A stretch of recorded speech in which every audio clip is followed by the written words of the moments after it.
Chapter 1. The Strange Man's Arrival.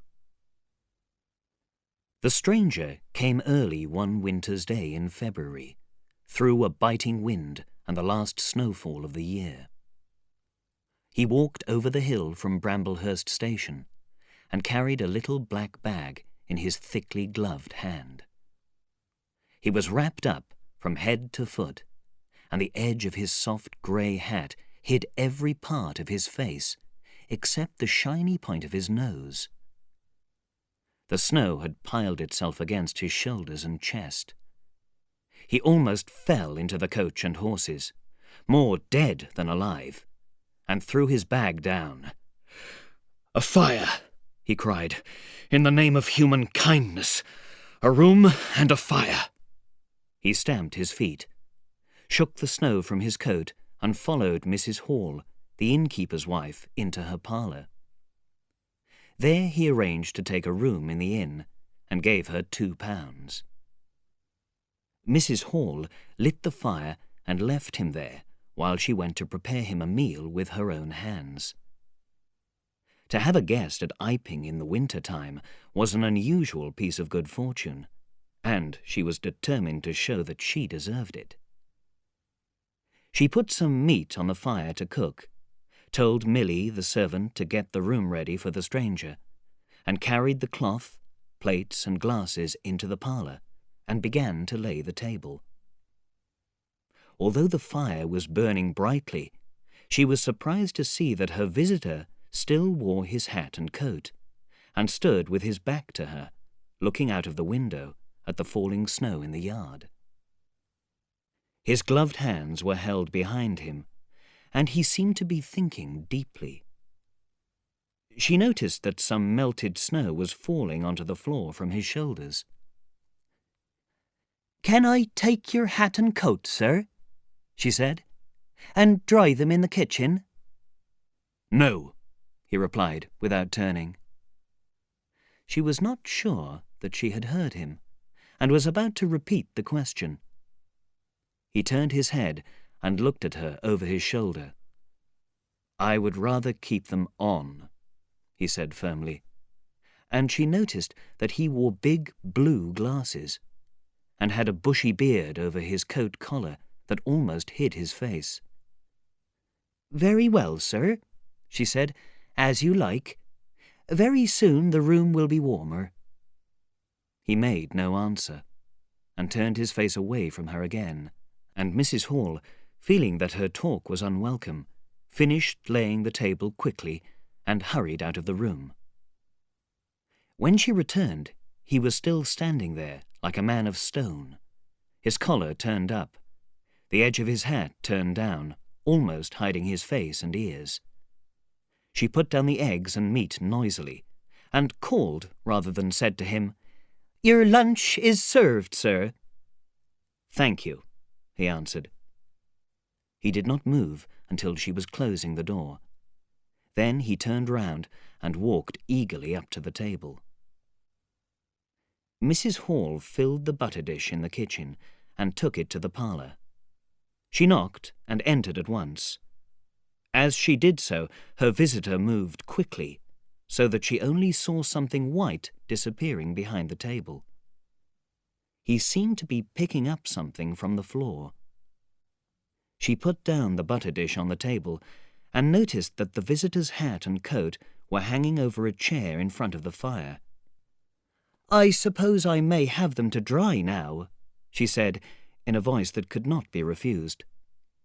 "Leave the hat," said her visitor, and turning, she saw he had raised his head and was looking at her. For a moment she stood looking at him, too surprised to speak. He held his napkin over the lower part of his face, so that his mouth and jaws were completely hidden. But it was not that which surprised Mrs. Hall. It was the fact that the top of his head, above his blue glasses, was covered by a white bandage, and that another covered his ears, leaving nothing of his face to be seen except his pink, pointed nose. It was bright pink and shining, just as it had been at first. He wore a dark brown jacket, with a high black collar turned up about his neck. His thick black hair stuck out below and between the bandages. This bandaged head was so unlike what she had expected that for a moment she stood staring at it. He did not remove the napkin, but remained holding it, as she saw now, with a brown gloved hand, and looking at her from behind his dark glasses. "Leave the hat," he said, through the white cloth. She began to feel less afraid. She put the hat on the chair again by the fire. "I didn't know, sir," she began, "that—" and she stopped. "Thank you," he said shortly, looking from her to the door, and then at her again. "I'll have it nicely dried, sir, at once," she said, and carried his coat out of the room. She looked at his bandaged head and dark glasses again as she was going out of the door, but he was still holding his napkin in front of his face. She was shaking a little as she closed the door behind her. "My goodness," she whispered. She went straight to the kitchen, and did not even think of asking Milly what she was doing now. The visitors sat and listened to her footsteps. He looked out of the window before he removed his napkin from his face and began his meal again. He took a mouthful, looked again at the window, then rose and, taking the napkin in his hand, walked across the room and pulled down the blind. This darkened the room. He returned more happily to the table and his meal. "The poor man's had an accident, or an operation or something," said Mrs. Hall. "What a shock those bandages gave me." She put some more coal on the fire and hung the traveller's coat to dry. "And the glasses! Why, he doesn't look human at all. And holding that napkin over his mouth all the time, talking through it. Perhaps his mouth was hurt too." She turned round, suddenly remembering something. "Oh dear," she said. "Haven't you done those potatoes yet, Milly?" When Mrs. Hall went to clear away the stranger's lunch, her idea that his mouth must also have been damaged in an accident was strengthened, for though he was smoking a pipe, all the time that she was in the room he kept the lower part of his face covered. He sat in the corner with his back to the window, and spoke now, having eaten and drunk, and being comfortably warmed through, less impatiently than before. The light of the fire shone red in his glasses. "I have some boxes," he said, "at Bramblehurst Station. How can they be brought here?" Mrs. Hall answered his question, and then said, "It's a steep road by the hill, sir. That's where a carriage was turned over, a year ago or more. A gentleman was killed. Accidents, sir, happen in a moment, don't they?" "They do." "But people take long enough to get well, sir, don't they? There was my sister's son, Tom, who cut his arm with a scythe. He fell on it out in the fields. He was 3 months tied up, sir. You'd hardly believe it. I've been afraid of scythes ever since, sir." "I can quite understand that," said the visitor. "We were afraid that he'd have to have an operation, he was so bad, sir." The visitor laughed suddenly. "Was he?" "He was, sir, and it wasn't funny for those who had to nurse him as I did, my sister being so busy with her little ones. There were bandages to do, sir, and bandages to undo, so that, if I may say, sir—" "Will you get me some matches?" said the visitor quite suddenly. "My pipe is out." Mrs. Hall stopped. It was certainly rude of him after she had told him so much, but she remembered the £2 and went for the matches. "Thanks," he said shortly, as she put them down, and turned his back upon her and looked out of the window again. Clearly, he did not like talking about bandages. The visitor remained in the room until 4 o'clock, without giving Mrs. Hall an excuse for a visit. He was very quiet during that time. Perhaps he sat in the growing darkness smoking by the firelight, Perhaps he slept. Once or twice a listener might have heard him. For 5 minutes he could be heard walking up and down the room. He seemed to be talking to himself. Then he sat down again in the armchair. Chapter 2. Mr. Henfrey has a shock. At 4 o'clock, when it was fairly dark, and Mrs. Hall was trying to find the courage to go in and ask her visitor if he would like some tea, Teddy Henfrey, the clock mender, came into the bar. "Good evening, Mrs. Hall," said he. "This is terrible snowy weather for thin boots." Mrs. Hall agreed, and then noticed he had his bag with him. "Now you're here, Mr. Teddy," said she, "I'd be glad if you'd look at the old clock. It's going, and it strikes loud and clear, but the hour hand does nothing except point to 6. And, leading the way, she went across to the parlour door and knocked.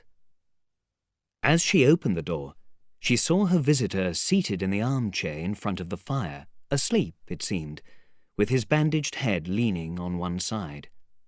The only light in the room was from the fire. Everything seemed hidden in shadows. But for a second it seemed to her that the man she was looking at had a great, wide-open mouth, a mouth that swallowed the whole of the lower part of his face. It was too ugly to believe. The white head, the staring glasses, and then a great hole. He moved, sat up straight, and put up his hand. She opened the door wide so that the room was lighter, and she saw him more clearly, with a napkin held to his face, just as she had seen him hold it before. The shadows, she thought, had tricked her. "Would you mind, sir, if this man came to look at the clock, sir?" she said. "Look at the clock?" he said, staring round sleepily and speaking over his hand, and then, more fully awake, "Certainly." Mrs. Hall went away to get a lamp, and he rose and stretched himself. Then came the light, and at the door Mr. Teddy Henfrey was met by this bandaged person. He was, he said later, quite shocked. "Good afternoon," said the stranger, staring at him, as Mr. Henfrey said, "Like a fish." "I hope," said Mr. Henfrey, "that you don't mind." "Not at all," said the stranger, "though I understood," he said, turning to Mrs. Hall, "that this room was to be mine for my own use." "I thought, sir," said Mrs. Hall, "you'd like the clock." "Certainly," said the stranger. "Certainly, but at other times I would like to be left alone." He turned round with his back to the fireplace and put his hands behind his back.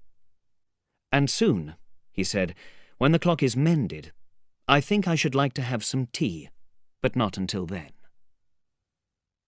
Mrs. Hall was about to leave the room. She did not try to talk this time, when her visitor asked her if she had done anything about his boxes at Bramblehurst. She told him that the carrier could bring them over the next day. "You are certain that is the earliest?" he asked. She was quite sure. "I should explain," he added, "but I was really too cold and tired to do so before, that I am a scientist." "Indeed, sir," said Mrs. Hall respectfully, "and I need things from the boxes for my work." "Of course, sir." "My reason for coming to Iping," he went on slowly, "was a desire to be alone. I do not wish to be disturbed in my work. Besides my work, an accident—" "I thought so," said Mrs. Hall to herself, "makes it necessary for me to be quiet. My eyes are sometimes so weak and painful that I have to shut myself up in the dark for several hours and lock myself in. Sometimes, now and then, not at present certainly, at such times the least thing, even a stranger coming into the room, gives me great pain. It's important that this should be understood." "Certainly, sir," said Mrs. Hall. "And if I might ask—" "That, I think, is all," said the stranger quietly. Mrs. Hall said no more. After Mrs. Hall had left the room, he remained standing in front of the fire and watched the clock being mended.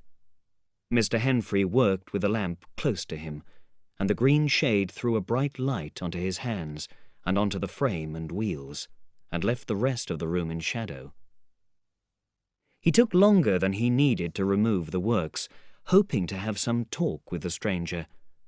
But the stranger stood there, perfectly silent and still. So still that it frightened Henfrey. He felt alone in the room and looked up, and there, grey and shadowy, with a bandaged head and large dark glasses staring straight in front of them. It was so strange to Henfrey that for a minute they stood staring at each other. Then Henfrey looked down again. He would have liked to say something. Should he say that the weather was very cold for the time of the year? "The weather?" he began. "Why don't you finish and go?" said the stiff figure angrily. "All you've got to do is to fix the hour hand. You're simply wasting time." "Certainly, sir. 1 minute more. I forgot." And Mr. Henfrey finished and left the room. "Really," said Mr. Henfrey to himself, walking down the village street through the falling snow, "a man must mend a clock sometimes, surely. And then, can't a man look at you? Ugly? And yet again, it seems he can't. If you were wanted by the police, you couldn't be more wrapped and bandaged." At the street corner, he saw Hall, who had recently married the lady of the inn. "Hello, Teddy," said Hall as he passed. "You've got a strange visitor," said Teddy. Hall stopped. "What did you say?" he asked. "A strange man is staying at the inn," said Teddy, and he described Mrs. Hall's guest. "It looks strange, doesn't it? I'd like to see a man's face if I had him staying in my house, but women are so foolish with strangers. He's taken your rooms, and he hasn't even given a name." "Is that so?" said Hall rather stupidly. "Yes," said Teddy, "and he's got a lot of boxes coming tomorrow, so he says." Teddy walked on, easier in his mind. And after the stranger had gone to bed, which he did at about 9:30, Mr. Hall went into the parlour and looked very hard at the furniture, just to show that the stranger wasn't master there. When he went to bed, he told Mrs. Hall to look very closely at the stranger's boxes when they came next day. "You mind your own business, Hall," said Mrs. Hall, "and I'll mind mine." But in the middle of the night she woke up dreaming of great white heads that came after her, at the end of long necks and with big black eyes. But, being a sensible woman, she turned over and went to sleep again. Chapter 3. The 1,001 Bottles.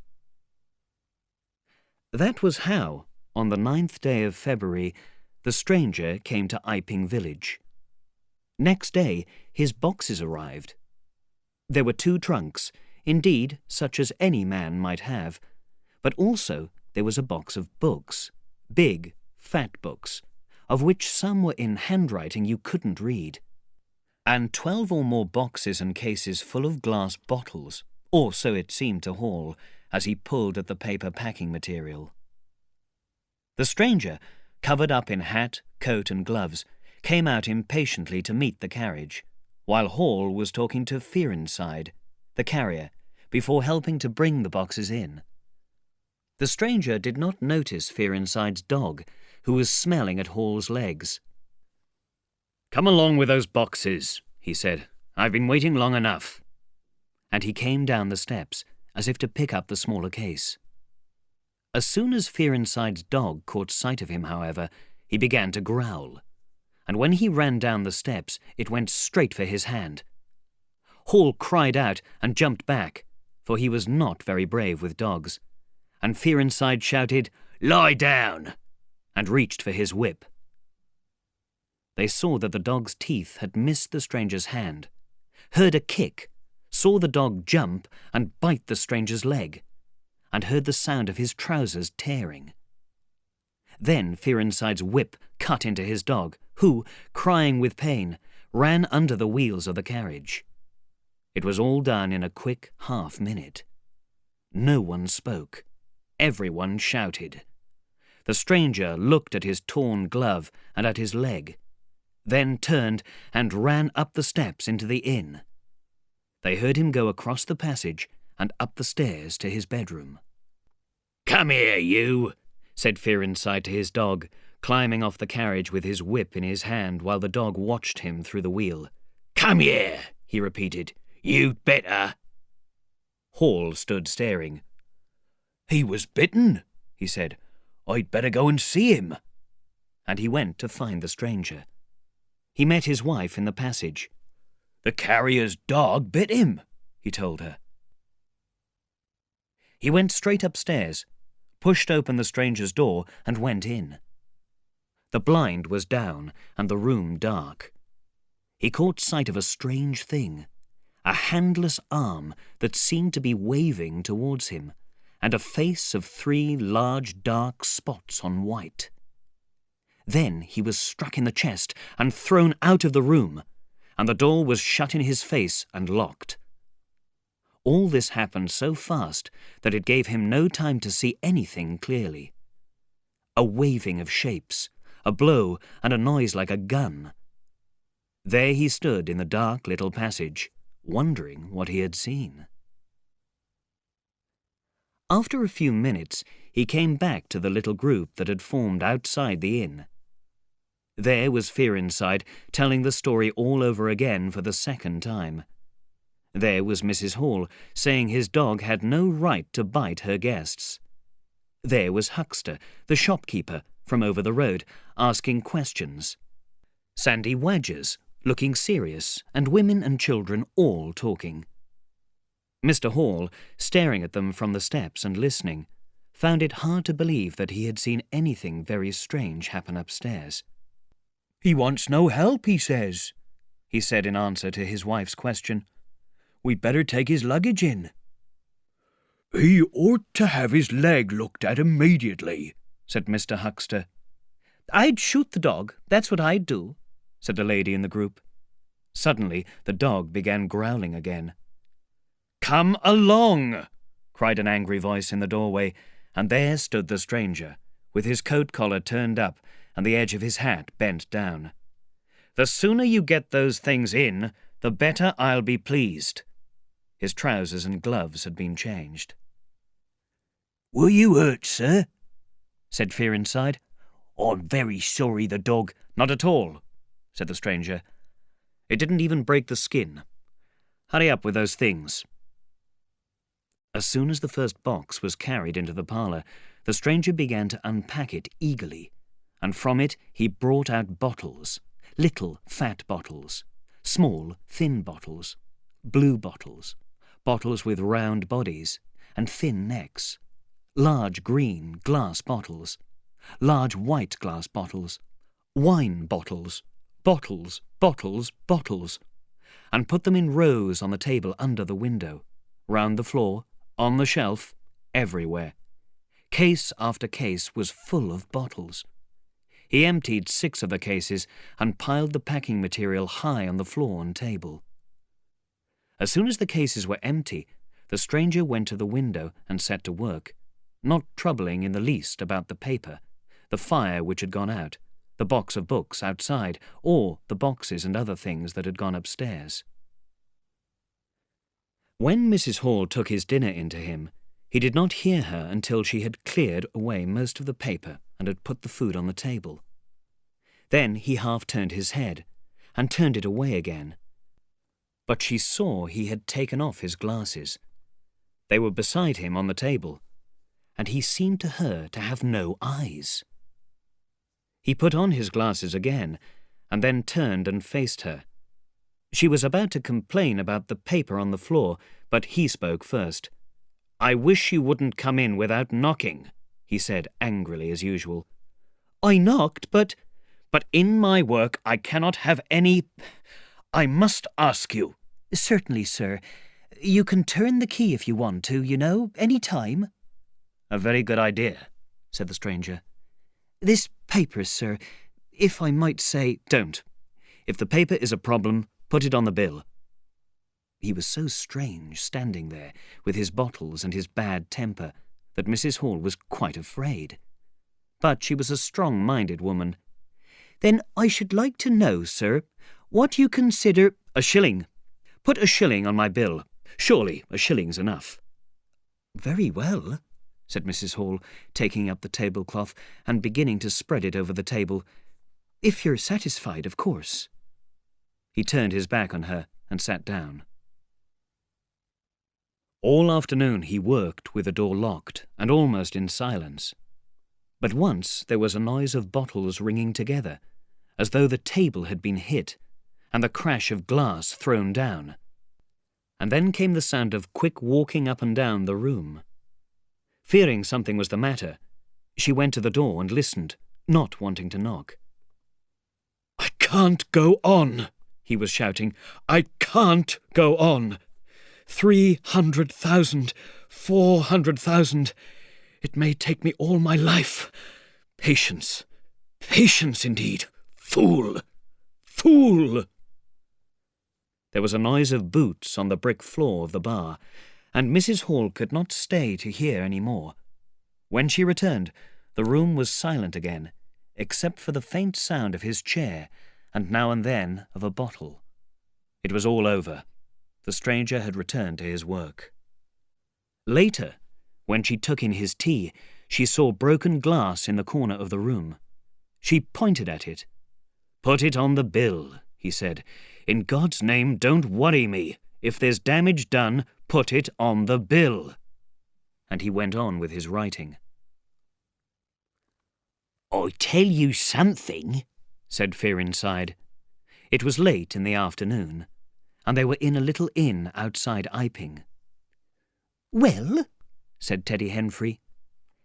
"this man you're speaking of, that my dog bit, well, he's black. At least his legs are. I saw through the tear in his trousers and the tear in his glove.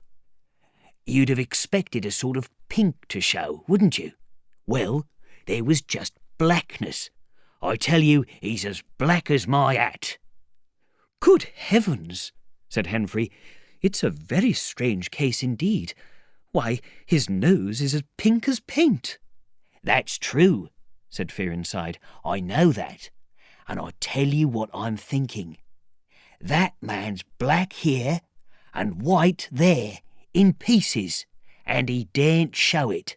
He's a kind of half-breed. I've heard of such things before, and it's common with horses, as anyone can see." Chapter 4. Mr. Cuss talks to the stranger. The stranger rarely left the inn by day, but in the evening he would go out, wrapped up to the eyes, whether the weather was cold or not, and he chose the loneliest paths. His glasses and bandaged face under his great black hat would appear suddenly out of the darkness to one or two workmen going home, and one night Teddy Henfrey, coming out of the Dog and Duck, was frightened by the stranger's white, round head. He was walking hat in hand, lit by the sudden light of the open inn door. It seemed doubtful whether the stranger hated boys more than they hated him, but there was certainly hatred enough on both sides. Of course, they talked about him in Iping, and were unable to decide what his business was. Mrs. Hall said he discovered things, that he had had an accident, and that he did not like people to see the ugly marks on his body.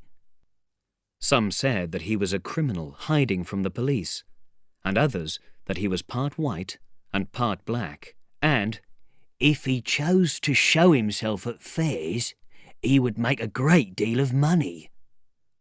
A few thought that he was simply and harmlessly mad. And in the end, some of the women began to think that he was a spirit or a magician. No one liked him, for he was always angry and never friendly. They drew to one side as he passed down the village street, and when he had gone by, young men would put their coat collars up and turn the edges of their hats down and follow him for a joke. Cuss, the doctor, was interested in the bandages and bottles. All through April and May he wanted to talk to the stranger, and at last he could bear it no longer and went to visit him. He was surprised to find that Mr. Hall did not know his guest's name. "He gave a name," said Mrs. Hall. This was untrue. "but I didn't hear it properly." She thought it seemed silly not to know the man's name. Cuss could hear swearing inside the parlour. He knocked at the door and entered. "Please forgive me for breaking in on you," said Cuss, and then the door closed and shut out Mrs. Hall. She could hear the sound of voices for the next 10 minutes. Then a cry of surprise, a moving of feet, a chair being knocked over, a laugh, quick steps to the door, and Cuss appeared, his face white, his eyes staring over his shoulder. He left the door open behind him and, without looking at her, went across the hall and down the steps, and she heard his feet hurrying along the road. He carried his hat in his hand. She stood behind the bar, looking at the open door of the parlour. Then she heard the stranger laughing quietly, and his footsteps came across the room. She could not see his face from where she stood. The parlour door shut loudly, and the place was silent again. Cuss went straight up the village to Bunting the vicar. "Am I mad?" Cuss began as he entered the little study. "Do I look like a madman?" "What happened?" asked the vicar. "That man at the inn." "Well?" "Give me something to drink," said Cuss, and he sat down. When his nerves had been steadied by a glass of wine, he said, "As I went in, he put his hands in his pockets, and then he sat down in his chair. I told him I'd heard he took an interest in scientific things. He said yes. I tried to talk to him. He got quite angry. Well, he told me that he had had a piece of paper. It was important, most valuable. A list of— Was it medicine? I asked. Why do you want to know? Was his answer. In any case, this paper was of great value. He had read it, put it down on the table and looked away. Then the wind had lifted it and blown it into the fire. He saw it go up the chimney. Just as he told me that, he lifted his arm. The sleeve was empty. I could see right up it. What can keep a sleeve up and open if there's nothing in it? How can you move an empty sleeve like that? I asked. Empty sleeve, he said. Yes, I said, an empty sleeve. It's an empty sleeve, is it? You saw it was an empty sleeve? He stood up. I stood up too. He came towards me in 3 very slow steps and stood quite close. You said it was an empty sleeve, he said. Certainly, I said. Then, very quietly, he pulled his sleeve out of his pocket again and raised his arm towards me, as though he would show it to me again. He did it very, very slowly. I looked at it, holding my breath.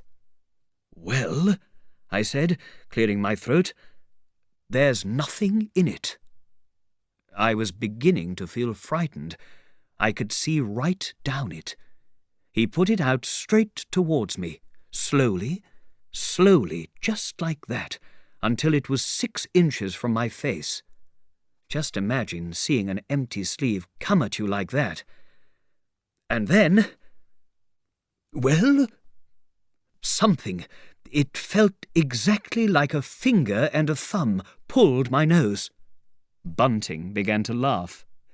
There wasn't anything there, said Cuss, his voice rising to a shout at the there. You may laugh if you like, but I tell you I was so shocked that I hit his sleeve hard and turned round and ran out of the room, I left him." Cuss stopped. It was easy to see that he was afraid.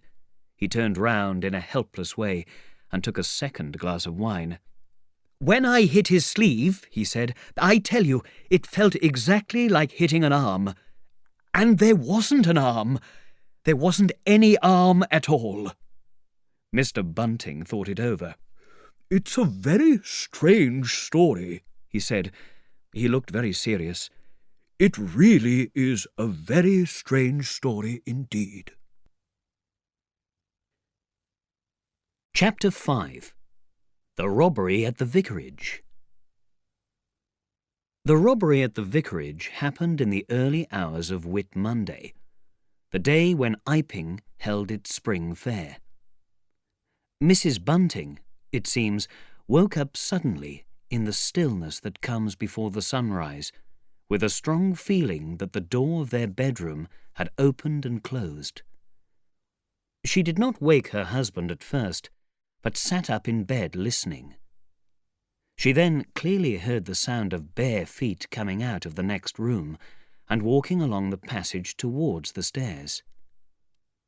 As soon as she felt sure of this, she woke her husband as quietly as she could. He did not light the lamp, but put on his glasses and a pair of soft shoes, and went out of the bedroom to listen. He heard quite clearly someone moving in the study downstairs, and then the sound of a violent sneeze. At that, he returned to his bedroom, armed himself with the poker, and went downstairs as silently as he could. Mrs. Bunting stood at the top of the stairs. It was about 4 o'clock, and the last darkness of the night had passed. There was a faint light in the passage. The study door stood half open. Everything was quiet and still, except the sound of the stairs under Mr. Bunting's feet, and the slight movements in the study. He heard a drawer being opened, and a sound of papers. Then came some swearing, and a match was struck, and the study was full of yellow light. Mr. Bunting was now in the hall, and through the half-open door he could see the desk, an open drawer, and a lamp burning on the desk. But he could not see the thief. He stood there considering what to do, and Mrs. Bunting, her face white with fear, walked slowly downstairs after him. They heard the noise of coins, and knew that the thief had found the housekeeping money, £2 and 10 shillings in gold and silver. That sound made Mr. Bunting very angry. Holding the poker firmly, he ran into the room, closely followed by Mrs. Bunting. "Come on, my dear." And then Mr. Bunting stopped. The room was perfectly empty. But they knew that they had heard someone moving in the room. They stood still for half a minute. Then Mrs. Bunting went across the room and looked behind the curtain, while Mr. Bunting looked under the desk and up the chimney, and pushed the poker up into the darkness. Then they stood still, looking at each other questioningly. "I was quite sure," said Mrs. Bunting.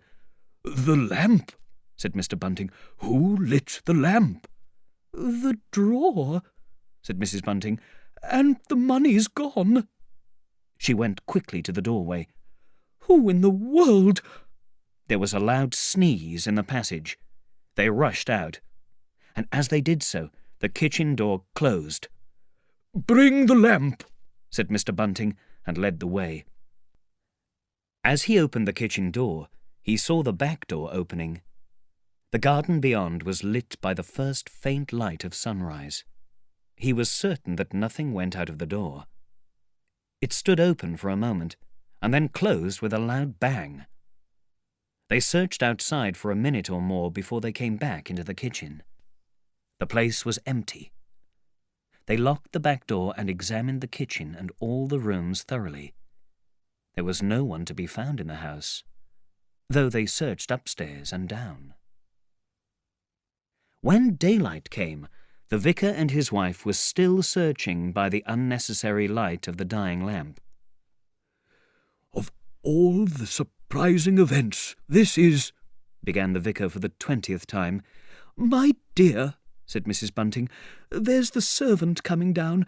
Just wait here until she has gone into the kitchen, and then go upstairs." Chapter 6. The Furniture That Went Mad. When Mr. Hall came downstairs in the early hours of Whit Monday, he noticed that the stranger's door was open and the front door unlocked. He remembered holding the lamp while Mrs. Hall locked it the night before. At the sight of the front door he stopped.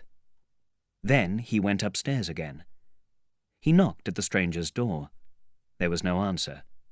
He knocked again, then pushed the door wide open and entered.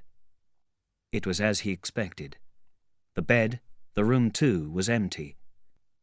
And what was still more strange, on the bed and chair were scattered the clothes, the only clothes so far as he knew, and the bandages of their guest.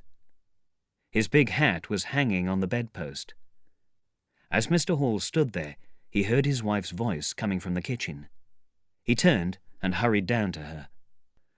"Jenny," he said, "he's not in his room, and the front door is unlocked." At first Mrs. Hall did not understand, but as soon as she did, she determined to see the empty room for herself. Hall went first. "If he's not there, his clothes are, and what is he doing without his clothes?" As they came out of the kitchen, they both thought they heard the front door open and shut, but seeing it closed and seeing nothing there, neither said a word to the other about it at the time. Mrs. Hall passed her husband in the passage and ran on first upstairs. Someone on the staircase sneezed. Mr. Hall, following 6 steps behind, thought that he heard her sneeze. She, going first, thought that he was sneezing. She threw open the door and stood looking round the room. "What a strange thing," she said. She heard a cough close behind her, as it seemed, and, turning, was surprised to see her husband some distance away on the top stair. But in another moment he was beside her. She put her hand under the bed-covers. "Cold," she said. "He's been up an hour or more." At that point, a most unexpected thing happened. The bed-covers pulled themselves together into a pile and then jumped violently off the bed. It was just as if a hand had thrown them to one side.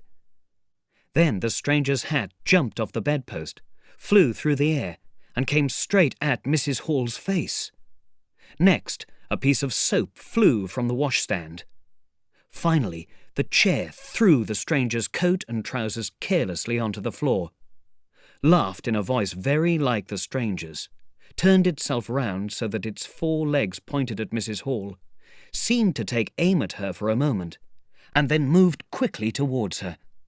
She cried out and turned, and the chair legs landed gently but firmly against her back and pushed her and Mr. Hall out of the room. The door shut loudly and was locked. The chair and the bed seemed to be dancing for a moment, and then suddenly everything was still. Mrs. Hall was left almost fainting in Mr. Hall's arms in the passage. It was with the greatest difficulty that Mr. Hall and Milly, now dressed, succeeded in getting her downstairs. "Spirits," said Mrs. Hall. "I know it's spirits. I've read about them in the papers. Tables and chairs dancing. Lock him out," she went on. "Don't let him come in again. I half guessed. I might have known.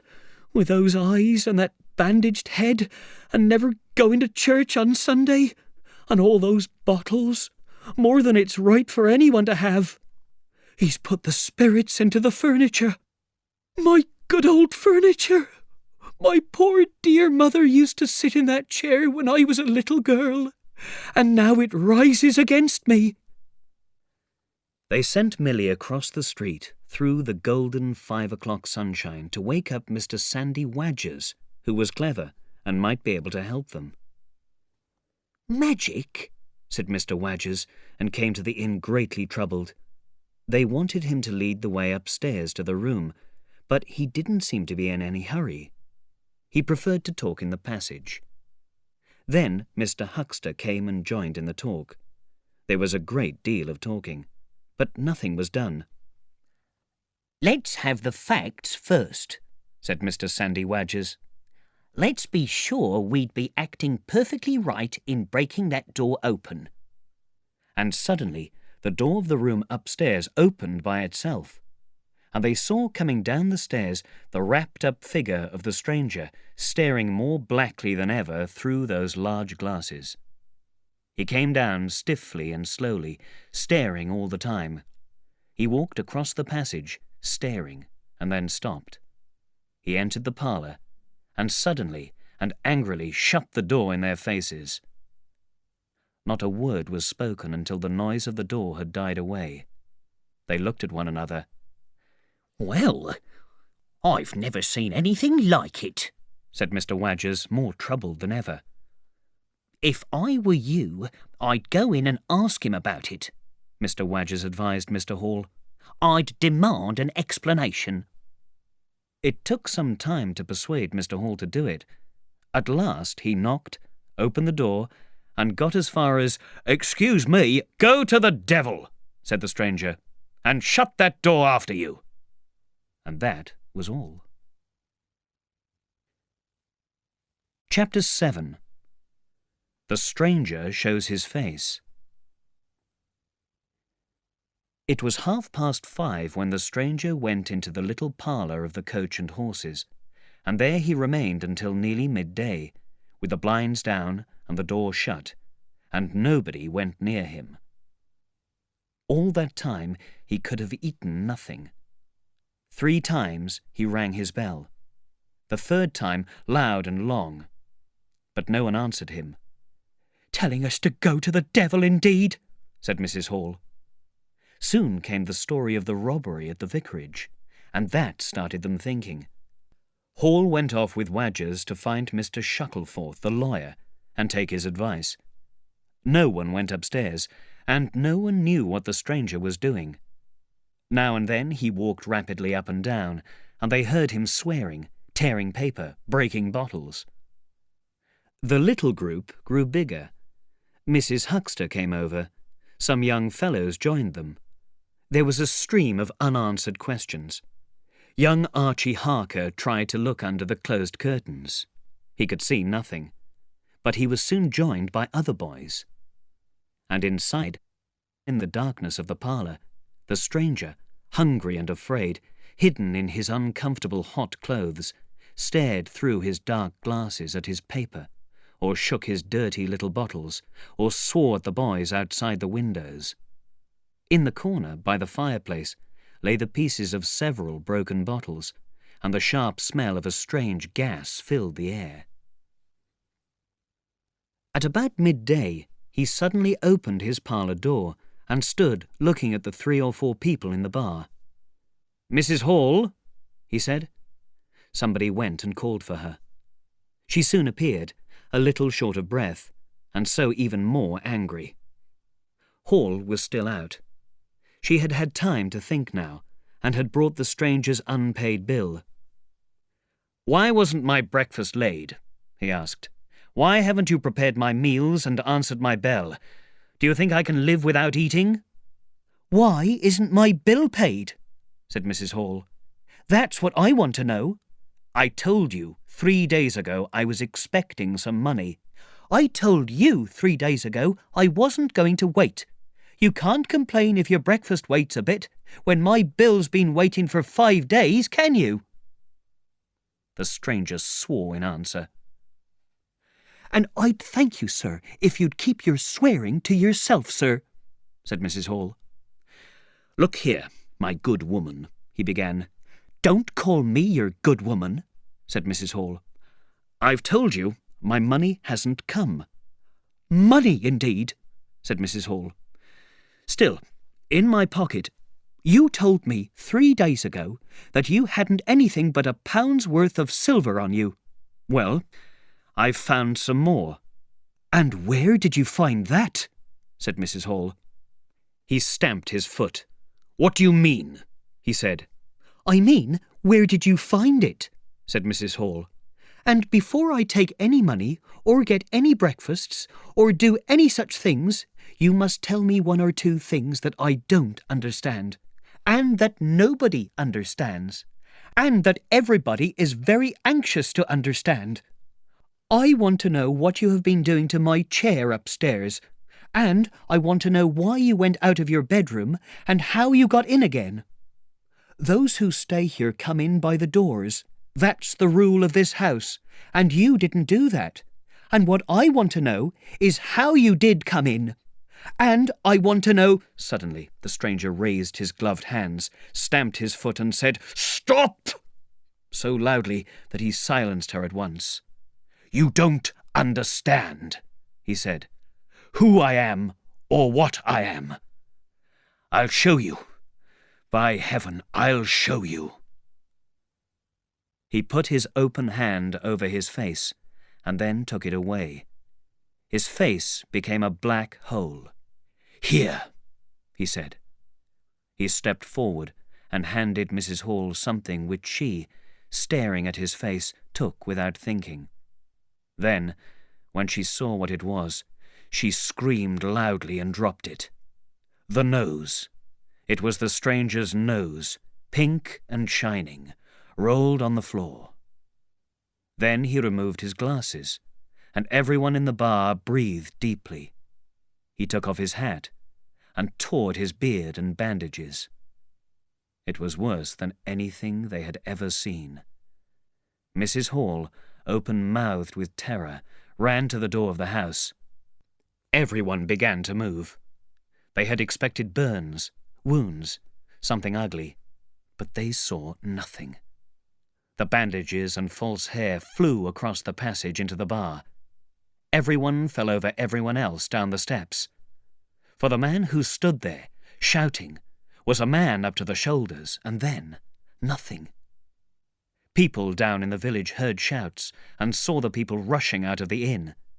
They saw Mrs. Hall fall down, and Mr. Henfrey jump so as not to fall over her. And then they heard the frightful cries of Milly, who, running quickly from the kitchen at the noise, had come on the headless stranger from behind. Then her cries stopped suddenly. Everyone in the village street, old and young, about 40 or more of them, collected in a crowd around the inn door. "What was he doing?" "Ran at them with a knife." "I heard the girl." "No head, I tell you." "Nonsense." "Took off his bandages." Everyone spoke at once. Suddenly, Mr. Hall appeared, very red and determined.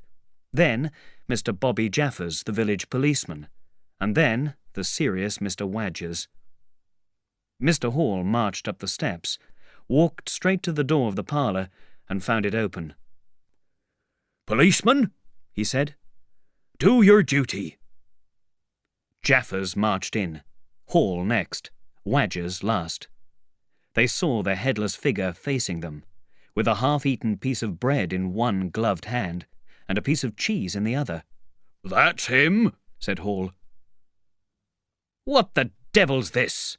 came in an angry voice from above the collar of the strange figure. "Well, mister," said Jaffers, "I've got to arrest you, head or no head." "Keep off," said the stranger, jumping back. He took off his glove, and with it struck Jaffers in the face. In another moment, Jaffers had seized him by the handless wrist and caught his invisible throat.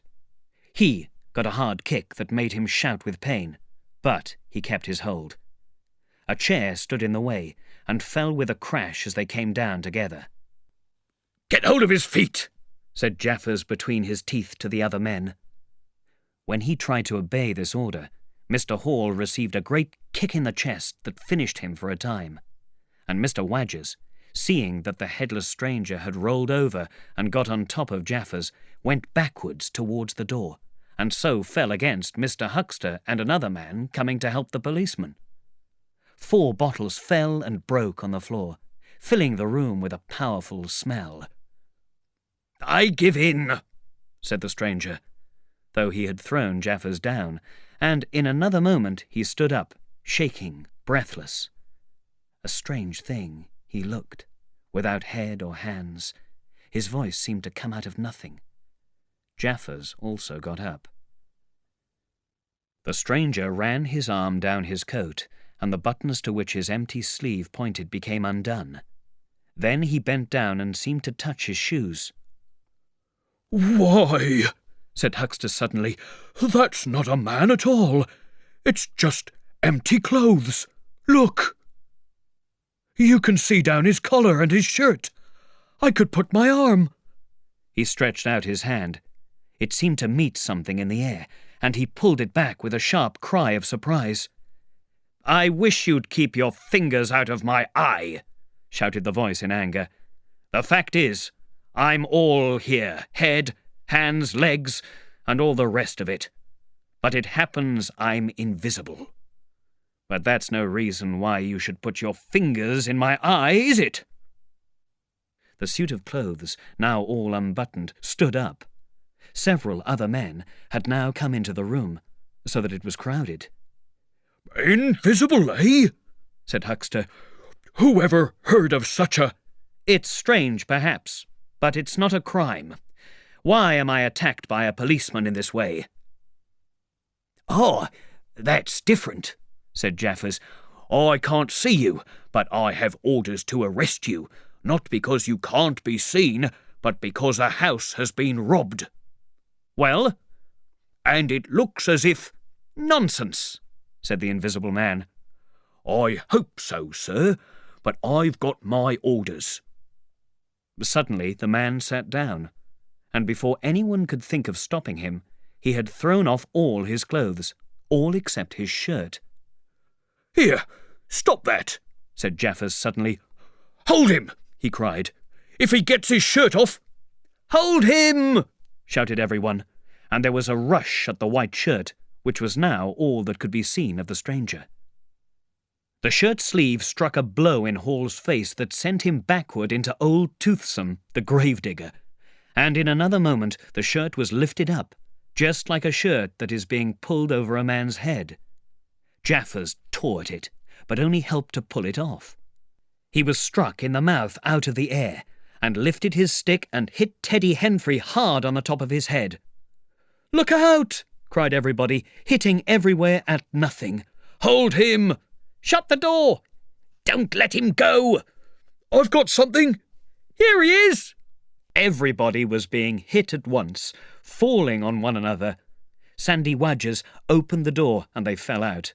The hitting went on. One man had a tooth broken, another a swollen ear. Jaffers was struck under the jaw. He caught at something hard that stood between him and Huckster. Then the whole mass of struggling, excited men fell out into the crowded hall. The battle moved quickly to the house door. There were excited cries of, "Hold him!" "Invisible!" and a young man, a stranger to the place, rushed in, caught something, missed his hold, and fell over another man's body. Halfway across the road, a woman fainted as something pushed past her. A dog ran growling into Huckster's yard, and with that, the invisible man was gone. For a moment people stood, not knowing what to do. And then they ran, scattered as the wind scatters dead leaves. But Jaffers lay quite still, face upward and knees bent. Chapter 8. On the Road. Mr. Thomas Marvel, a tramp, had removed his boots and was sitting by the roadside, airing his feet and looking sadly at his toes. They were the best boots he had worn for a long time, but he hated them for their ugliness and their size. "The ugliest boots in the whole world, I should think," he said. "They're boots, anyway," said a voice. "Yes," Mr. Marvel agreed. "They were given to me. Too large. I'm tired of them. That's why I've been begging for boots, boots, boots, everywhere. But no one has any to give away." Said the voice. No, I've been begging for boots round here for 10 years. I've got all my boots around here, and now look at them. They're the best they can find for me." He turned his head over his shoulder to look at the boots of the speaker, but they weren't there. There were neither boots nor legs, nothing. "Where are you?" he asked. He saw the road, the open country, but no sign of any man except himself. "Am I mad? I must be seeing things." "No, you aren't," said the voice. "Don't be frightened." "Frightened? Frightened?" said Mr. Marvel. "Come here. Where are you?" "Don't be frightened," said the voice. "You'll be frightened soon. Let me get hold of you. Are you buried?" There was no answer. Mr. Marvel began to put on his coat. "I could have sworn I heard a voice." "So you did." "It's there again," said Mr. Marvel, closing his eyes and running his hand across his forehead. "I must have gone mad." "Don't be a fool," said the voice. "You think I'm just in your imagination, just in your mind?" "What else can you be?" said Mr. Marvel, rubbing the back of his neck. "Very well," said the voice. "I'm going to throw stones at you until you think differently."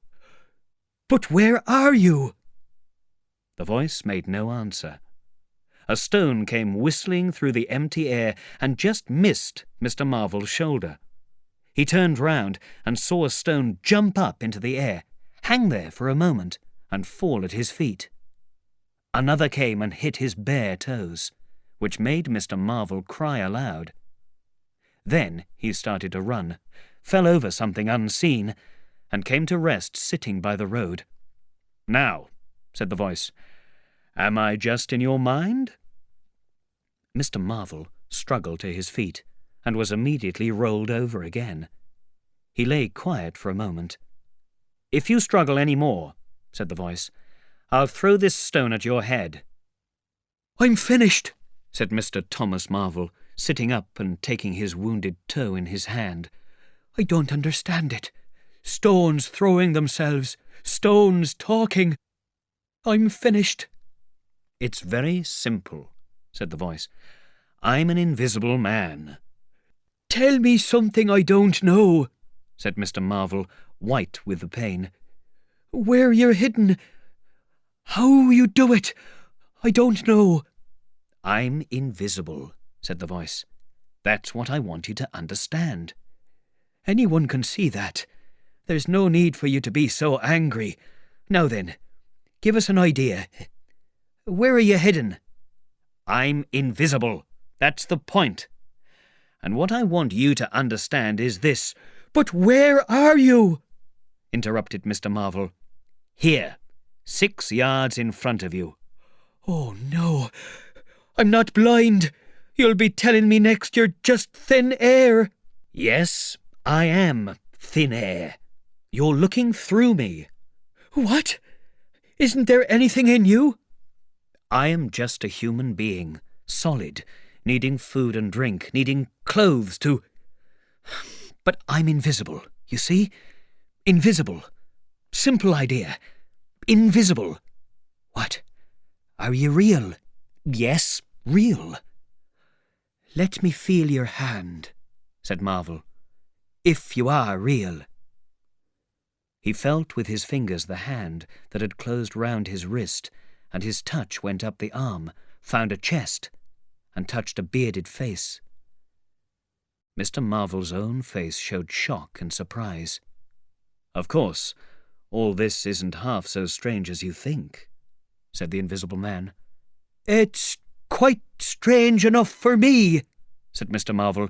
"How do you manage it? How is it done?"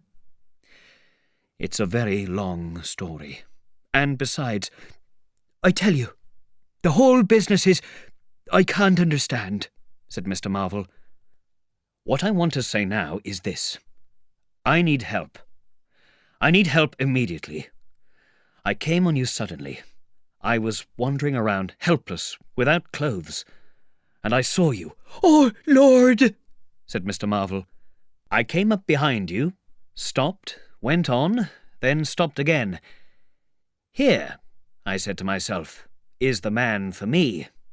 So I turned and came back to you. You.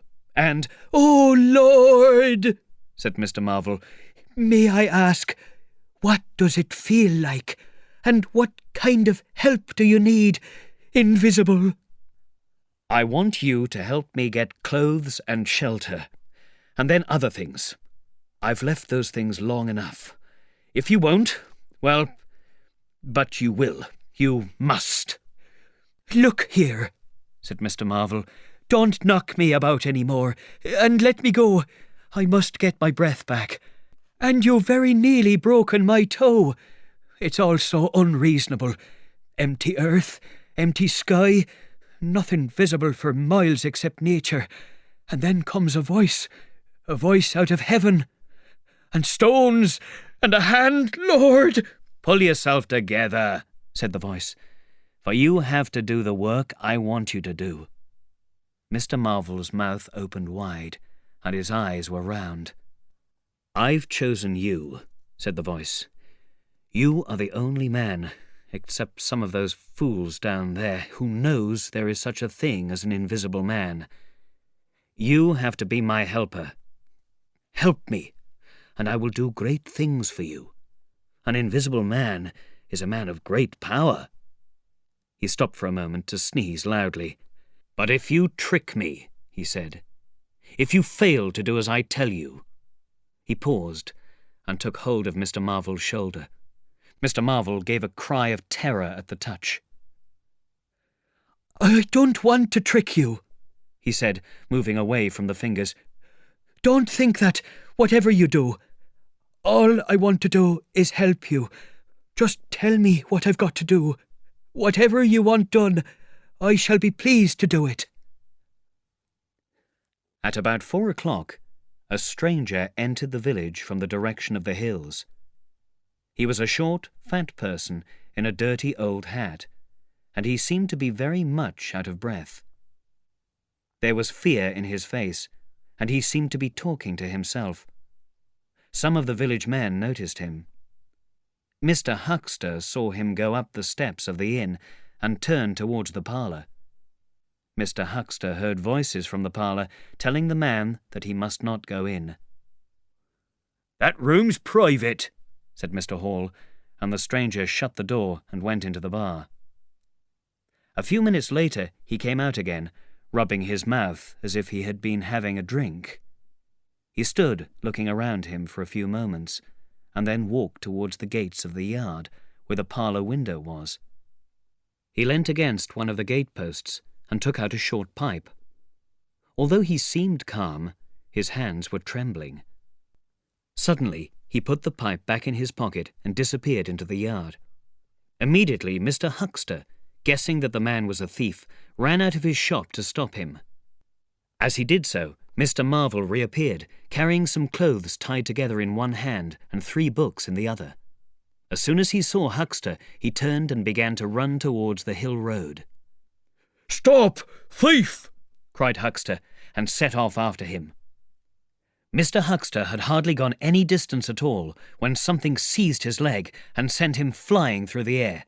He saw the ground suddenly move towards his face, and then nothing. Chapter 9. In the Coach and Horses. At the time when Mr. Marvel went into the inn, Mr. Cuss and Mr. Bunting were in the parlour, searching the stranger's property in the hope of finding something to explain the events of the morning. Jaffers had recovered from his fall and had gone home. Mrs. Hall had tidied the stranger's clothes and put them away. And under the window, where the stranger did his work, Mr. Cuss found 3 big books. "Now," said Cuss, "we shall learn something." But when they opened the books, they could read nothing. Cuss turned the pages. "Dear me," he said, "I can't understand." "No pictures? Nothing to show?" asked Mr. Bunting. "See for yourself," said Mr. Cuss. "It's all Greek or Russian or some other language." The door opened suddenly. Both men looked round. It was Mr. Marvel. He held the door open for a moment. "I beg your pardon," he said. "Please shut that door," said Mr. Cuss, and Mr. Marvel went out. My nerves are in pieces today," said Mr. Cuss. "It made me jump when the door opened like that." Mr. Bunting smiled. "Now let us look at the books again. It's true that strange things have been happening in the village, but of course I can't believe in an invisible man. I can't." "No, though I tell you I saw right down his sleeve." "But are you sure?"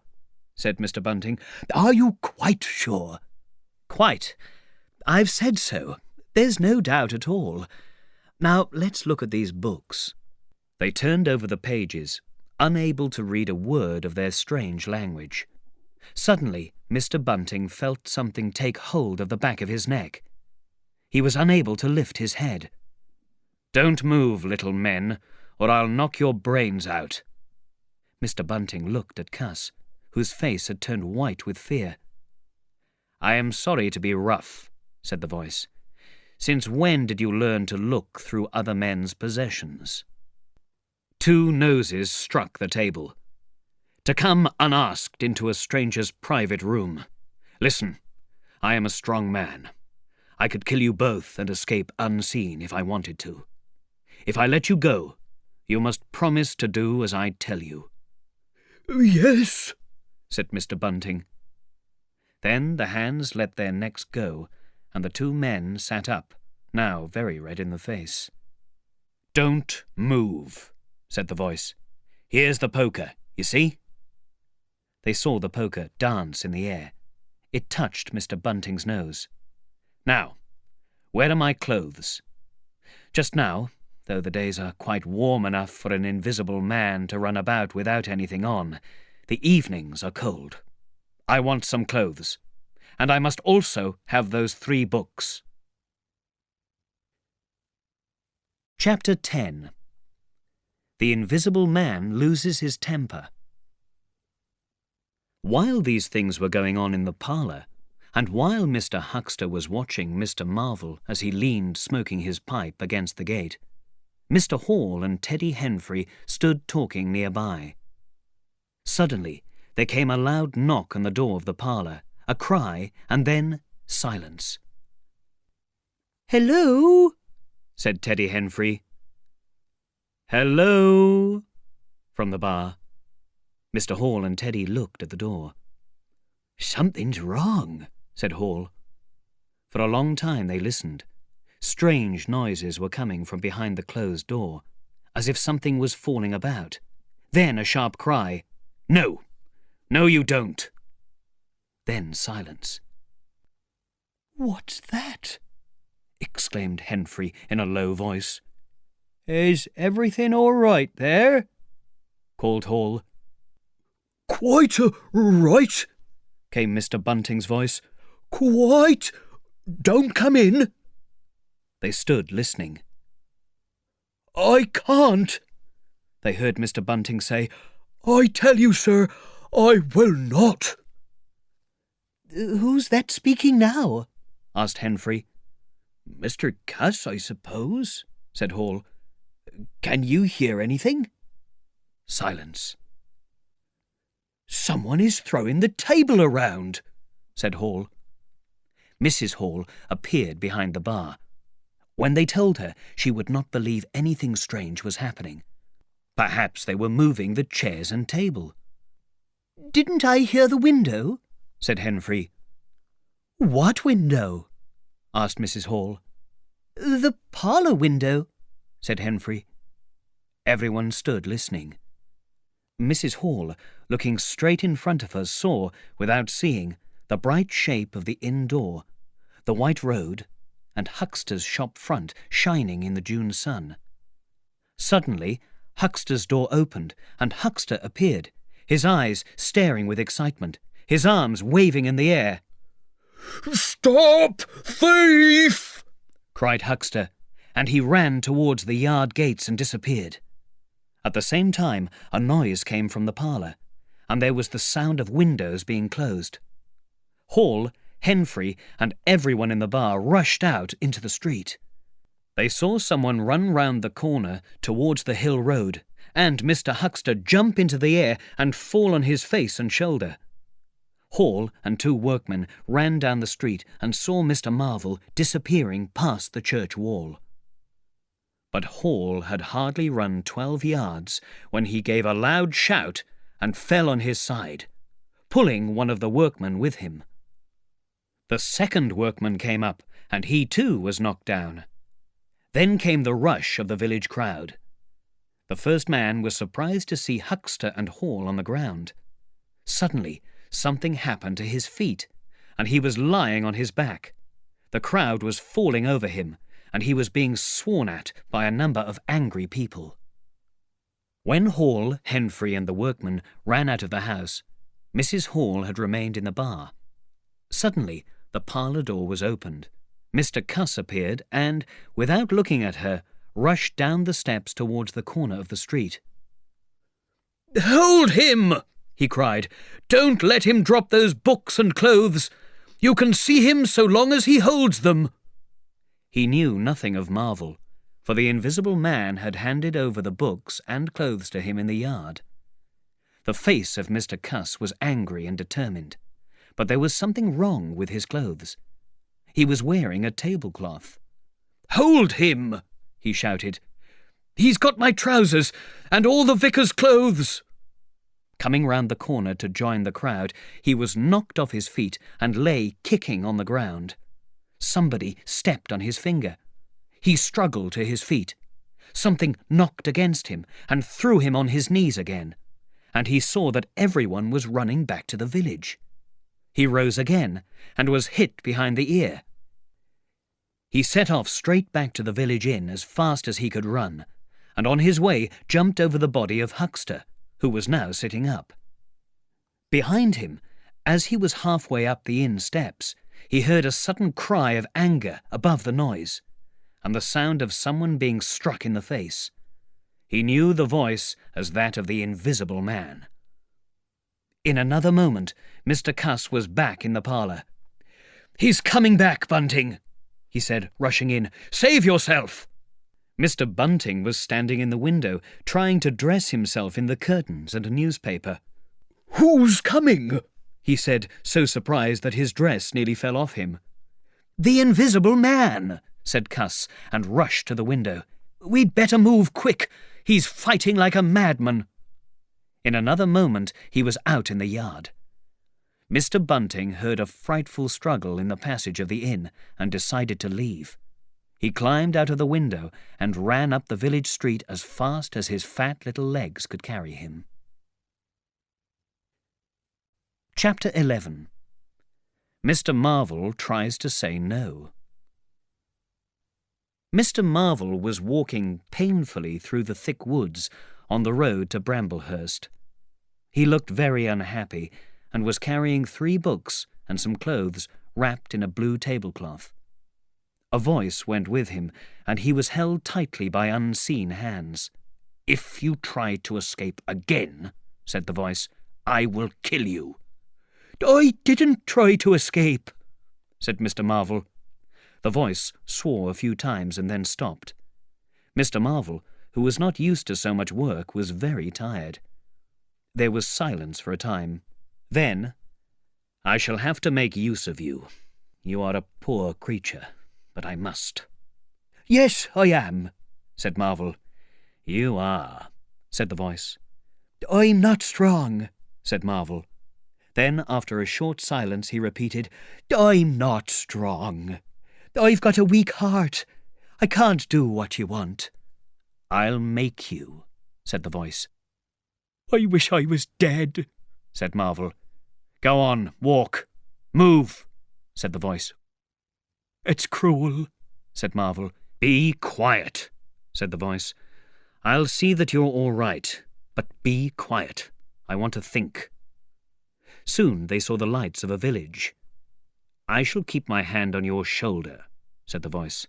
"Go straight through the village, and don't try to say anything to anybody. Chapter 12. At Port Stowe. At 10 o'clock the next morning, Mr. Marvel, dirty, tired and worried, sat outside a little inn at Port Stowe.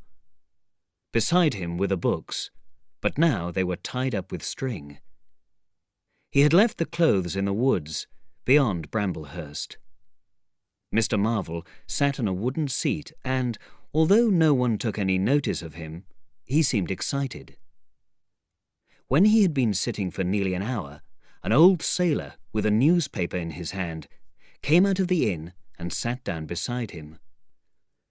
"Pleasant day," said the sailor. Mr. Marvel looked around him with eyes that were full of terror. "Very," he replied. The sailor looked around him as if he had nothing to do, and then at Mr. Marvel's dusty clothes and the books beside him. He had heard the sound of money being dropped into a pocket and thought that Mr. Marvel did not look like a man who would carry much money. "Books," he said suddenly.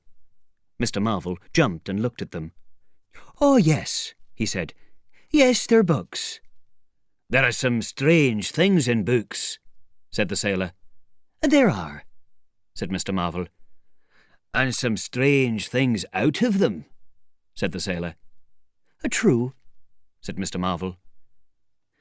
"There are some strange things in newspapers, for example," said the sailor. "There are." "And this newspaper," said the sailor. "Ah," said Mr. Marvel. "There's a story," said the sailor. "There's a story about an invisible man." And he told Mr. Marvel as much of the story as the newspaper contained. "I don't like it," he said. "He might be anywhere, might be here at this moment listening to us. And just think, if he wanted to steal or kill, what is there to stop him?" Mr. Marvel seemed to be listening for the least sound. Well," he said, and lowering his voice, "I know something about this invisible man." "Oh," said the sailor. "You?" "Yes," said Mr. Marvel. "Me." The sailor did not seem to believe Mr. Marvel. "It happened like this," Mr. Marvel began, and then his expression changed suddenly. "Ow!" he said. He rose stiffly from his seat, as if in pain. "What's the matter?" said the sailor. I think I must be going," said Mr. Marvel. "But you were just going to tell me about this invisible man," said the sailor. Mr. Marvel seemed to think carefully. "A lie," said a voice. "It's a lie," said Mr. Marvel. "But it's in the paper," said the sailor. "Yes," said Mr. Marvel loudly, "but it's a lie. I know the man who started it. There isn't any invisible man at all." "But this paper, do you mean to say—" "Not a word of truth in it," said Mr. Marvel firmly. The sailor stared, the paper in his hand. Mr. Marvel turned round. "Wait a bit," said the sailor, rising and speaking slowly. "Do you mean to say—" "I do," said Mr. Marvel. "Then why did you let me go on and tell you all this, then? What do you mean by letting a man make a fool of himself like that for, eh?" "Come along," said a voice, and Mr. Marvel was suddenly turned round, and he started marching off in a strange, jumpy manner. "Silly devil," said the sailor, legs wide apart, watching the little man go. "I'll show you, you silly fool. It's here, in the paper."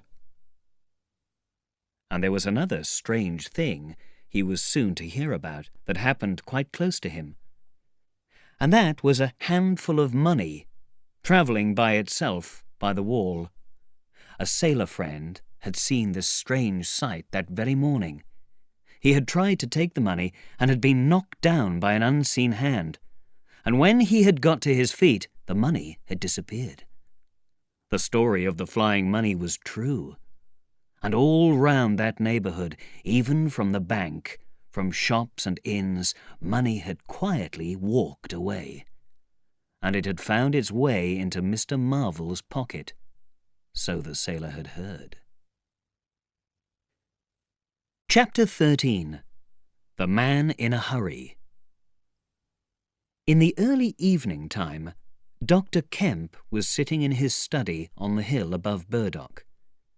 It was a pleasant little upstairs room, with 3 windows, north, west, and south, with bookshelves crowded with books, and with a broad writing table. Dr. Kemp was a tall, thin man of about 35, with fair hair. He was writing. His eye, soon wandering from his work, caught the sunset behind the hill opposite his house. For a minute, perhaps, he sat, pen in mouth, admiring the rich golden colour, and then he saw the little figure of a man running over the hill towards him. He was a shortish little man, in a dirty old hat, and he was running fast. Dr. Kemp got up, went to the window, and stared at the hillside and the dark little figure running down it. "He seems to be in a hurry," said Dr. Kemp to himself. Then the running man was hidden behind some houses. He came into sight and disappeared again, still running. But those who were nearer to him saw the terror in his face. He looked neither to the right nor left, but his wide eyes stared straight down the hill to where the lamps were being lit, and there were people crowding together in the street. Everybody he passed stopped and began staring up and down the road, and asking one another, half afraid, why the man was running so hard. And then, far up the hill, a dog playing in the road growled and ran under a gate, and something, a wind, a noise of feet, a sound like heavy breathing, rushed by. People cried out. People jumped off the footpath.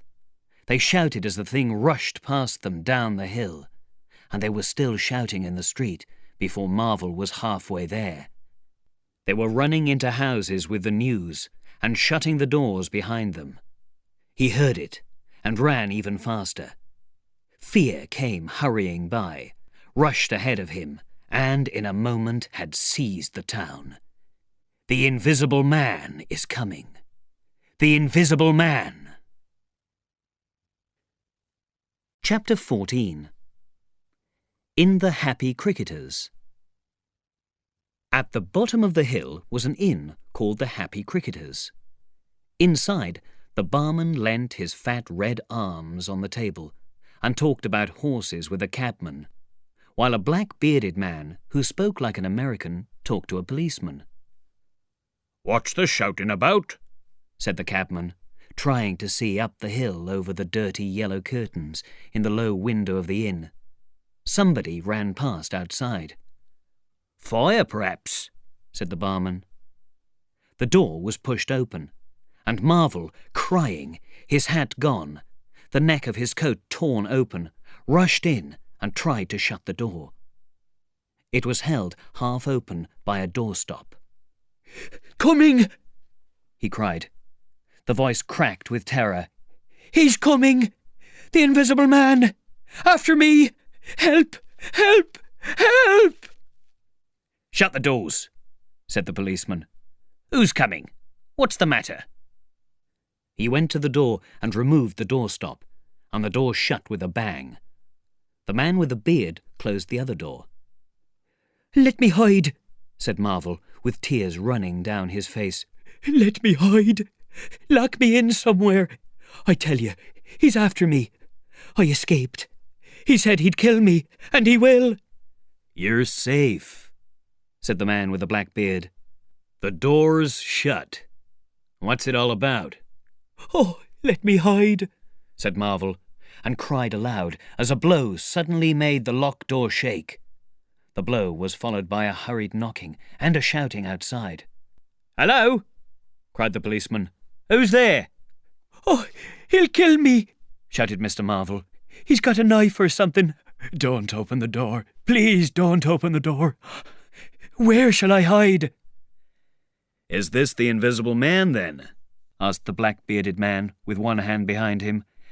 "I think it's about time we saw him." The window of the inn was suddenly broken in, and there were shouts and people running about in the street. The policeman had been standing on a chair, looking out of the window to see who was at the door. He got down. "That's who it is," he said. The barman stood in front of the parlour door, where Mr. Marvel was now locked in, and stared at the broken window. Then he came round to the two other men. Everything was suddenly quiet. "I wish I had my stick," said the policeman. "If we open the door, he'll come in. Nothing can stop him." "Don't be in too much of a hurry about that door," said the cabman anxiously. "Unlock it," said the man with the black beard. "And if he comes—" He showed them the revolver in his hand. "That won't do," said the policeman. "That's murder." "I know what country I'm in," said the man with the beard. "I'm going to shoot at his legs. Unlock it." "Not with that thing going off behind me," said the barman. "Very well," said the man with the black beard. He stepped forward with his gun ready and unlocked the door himself. Barman, cabman, and policeman turned around. "Come in," said the bearded man in a low voice, standing back and facing the door with his gun behind him. No one came in, and the door remained closed. "Are all the doors of the house shut?" asked Marvel 5 minutes later. "He's going round to the back."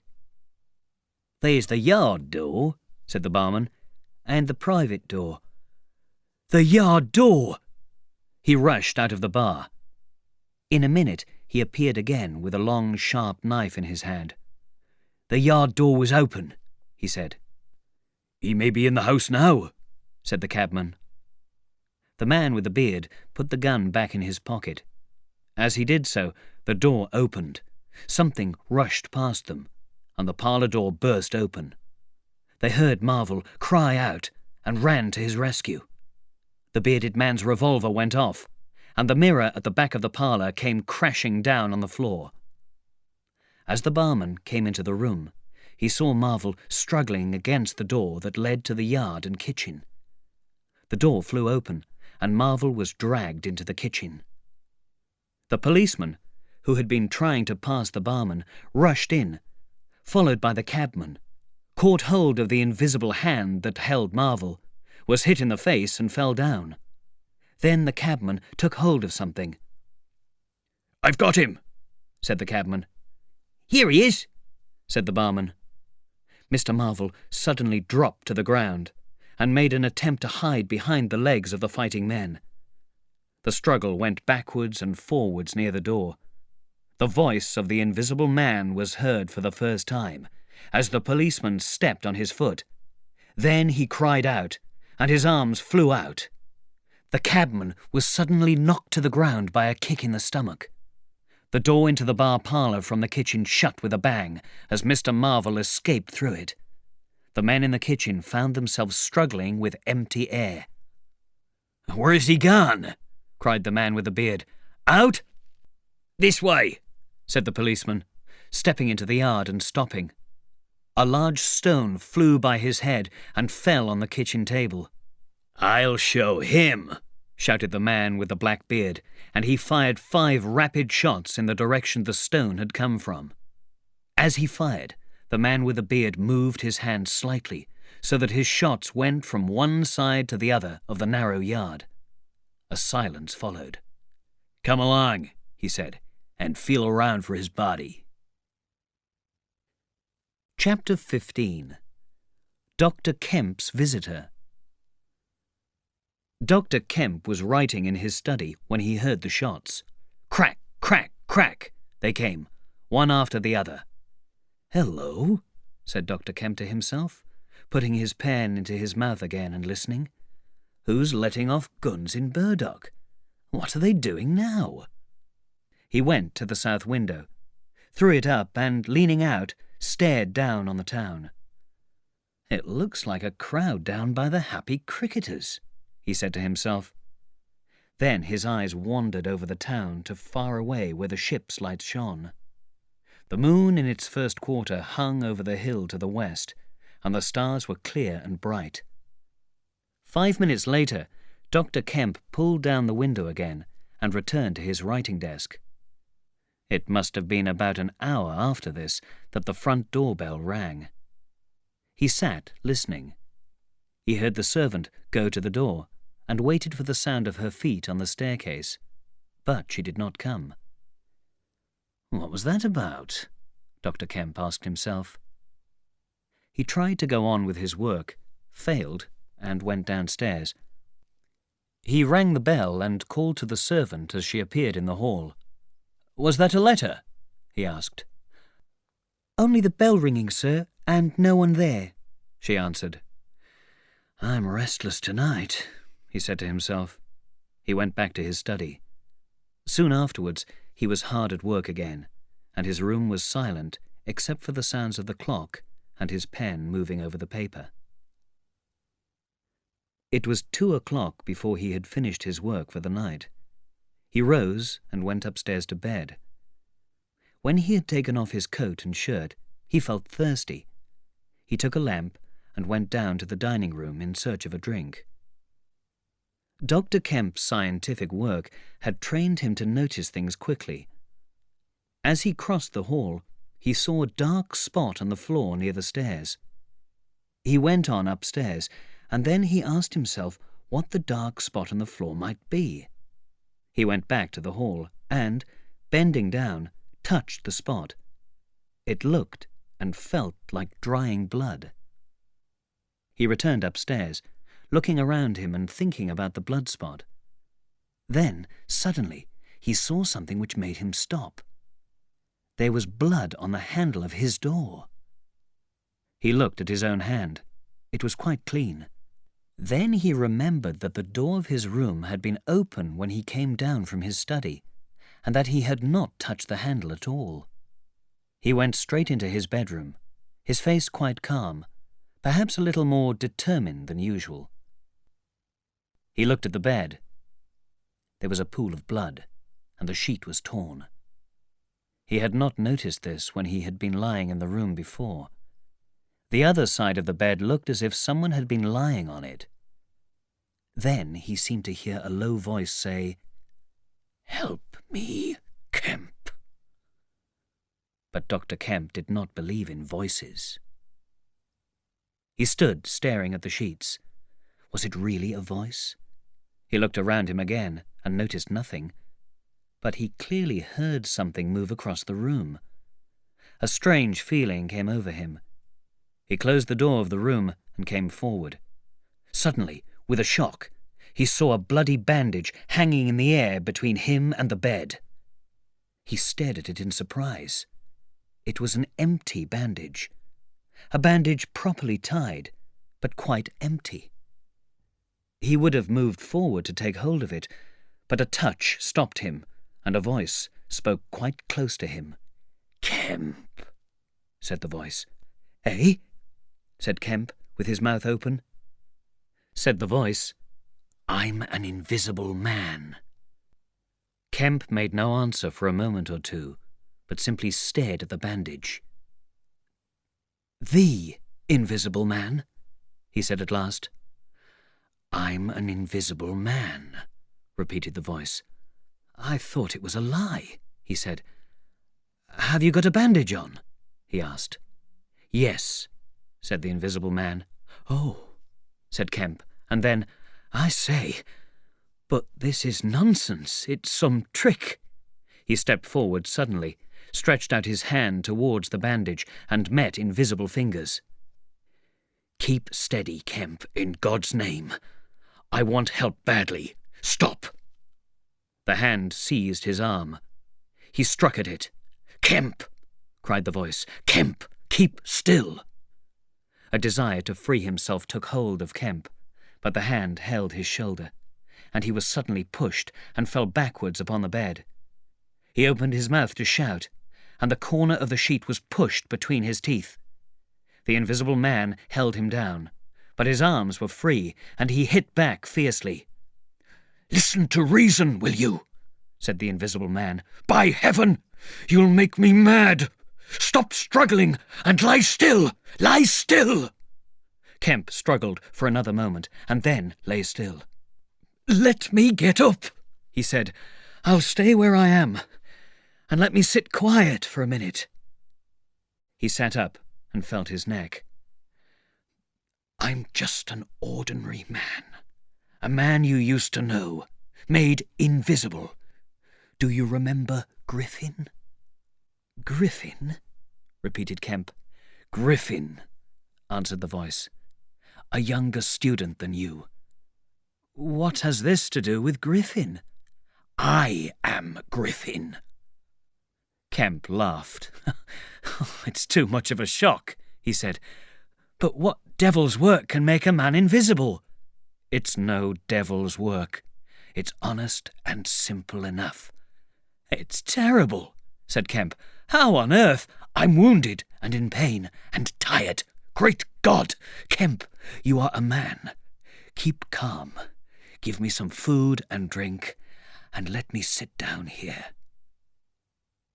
Kemp stared at the bandage as it moved across the room, then saw a chair slide along the floor and come to rest near the bed. It made a noise, and the seat sank slightly. He rubbed his eyes and felt his neck again. This beats magic, he said, and laughed stupidly. That's better. Thank heaven you're becoming sensible. Or silly, said Kemp, and rubbed his eyes again. Give me something to drink. I'm nearly dead. It didn't feel like that. Where are you? If I get up, shall I run into you? There. All right. A drink. Here. Where shall I give it you? Kemp felt the glass taken out of his hand. He let it go into the air. It came to rest just in front of the chair seat. He stared at it. I don't believe it. I must be mad. Nonsense, said the voice. Listen to me. I'm hungry, and the night is cold to be a man with no clothes on. Food? Offered Kemp. The glass emptied itself. Yes, said the invisible man, putting it down. Can you give me something to wear? Kemp found some clothes. These? He asked. They were taken from him. They hung in the air, buttoned themselves, and sat down in the chair. Oh, the maddest thing I've ever seen in my life, said Kemp. Some food. Kemp went to the kitchen for some bread and some meat, returned, and put them on a table in front of his guest. Never mind about a knife, said the invisible man, and a piece of meat hung in the air and disappeared with the sound of eating. I always like to have clothes on when I eat, said the voice. Is your arm all right? Not very painful. It's all mad as can be. Quite reasonable, said the invisible man. But how's it done? Began Kemp. What were the shots? He asked. How did the shooting begin? There was a man. I tried to make him help me, who tried to steal my money. And he has stolen it. Is he invisible too? No. Well, can't I have some more to eat before I tell you all about it? I'm hungry. In pain. And you want me to tell stories? Kemp got up. You didn't do any shooting? He asked. Not me, said his visitor. Some fool fired. A man I'd never seen before. A lot of them got frightened. They all got frightened of me. I say, I want more to eat than this, Kemp. I'll see whether there's anything more to eat downstairs, said Kemp. Not much, I'm afraid. Kemp found some more food, and when his guest had eaten, he told him to try to get some sleep. Though the invisible man was wounded and tired, he refused to accept Kemp's word that no one would try to seize him. He examined the 2 windows of the bedroom, pulled up the blinds and opened the windows to see whether it was possible to get out that way, as Kemp had told him. Outside the night was very quiet and still, and the new moon was setting over the hill. Then he examined the key of the bedroom door. At last he was satisfied. He stood by the fireside, and Kemp heard his breathing relax. "I'm sorry," said the Invisible Man. "If I cannot tell you all that I've done tonight, but I'm so tired. It's foolish, no doubt. It's horrible. But believe me, Kemp, in spite of your arguments, it's quite a possible thing. I've made a discovery. I intended to keep it secret. I can't. I must have someone to help me. And you, we can do such great things together. But tomorrow. Now, Kemp, I feel as though I must sleep or die." They said good-night to each other, and Kemp stayed in his room, thinking. He picked up a newspaper and found that it was full of reports of the Invisible Man. As he read, he began to feel afraid of what his guest might do if he was allowed to stay free. He wrote a note and addressed it to Colonel Adey, Port Burdock. Chapter 16. How to Become Invisible. The next morning, Kemp heard a loud noise and went to see his guest. "What's the matter?" asked Kemp when the Invisible Man let him in. "Nothing," was the answer. "But, good heavens, what was that crash?" "I lost my temper," said the Invisible Man. "I forgot this arm, and it's sore." "You're rather in the habit of losing your temper." "I am." "Your story is in the papers," Kemp said. The Invisible Man swore. "Come and have some breakfast," said Kemp, leading the way. "Before we can do anything else," he went on, "I must understand a little more about you."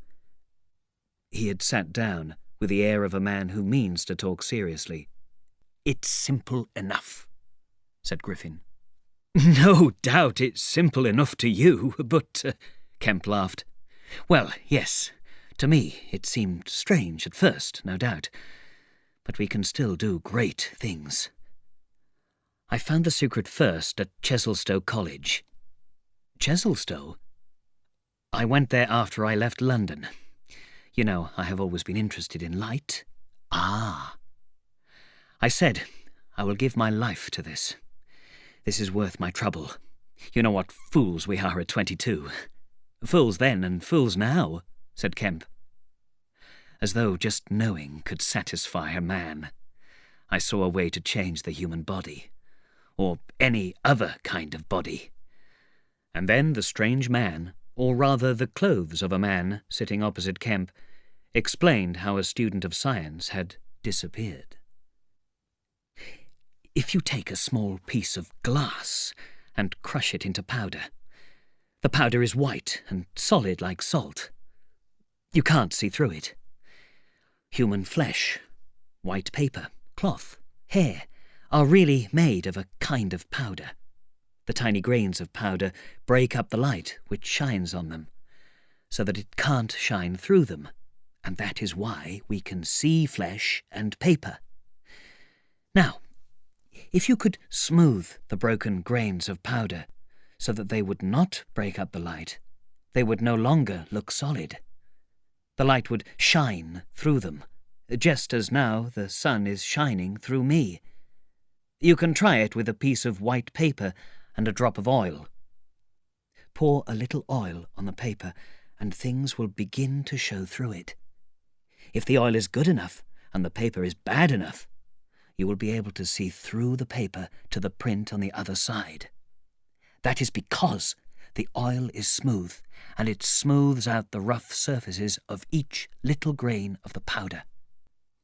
Well, I found something which would do to human flesh what the oil does to the paper, and would do it so perfectly that there is no tiny part of my body which holds up the light.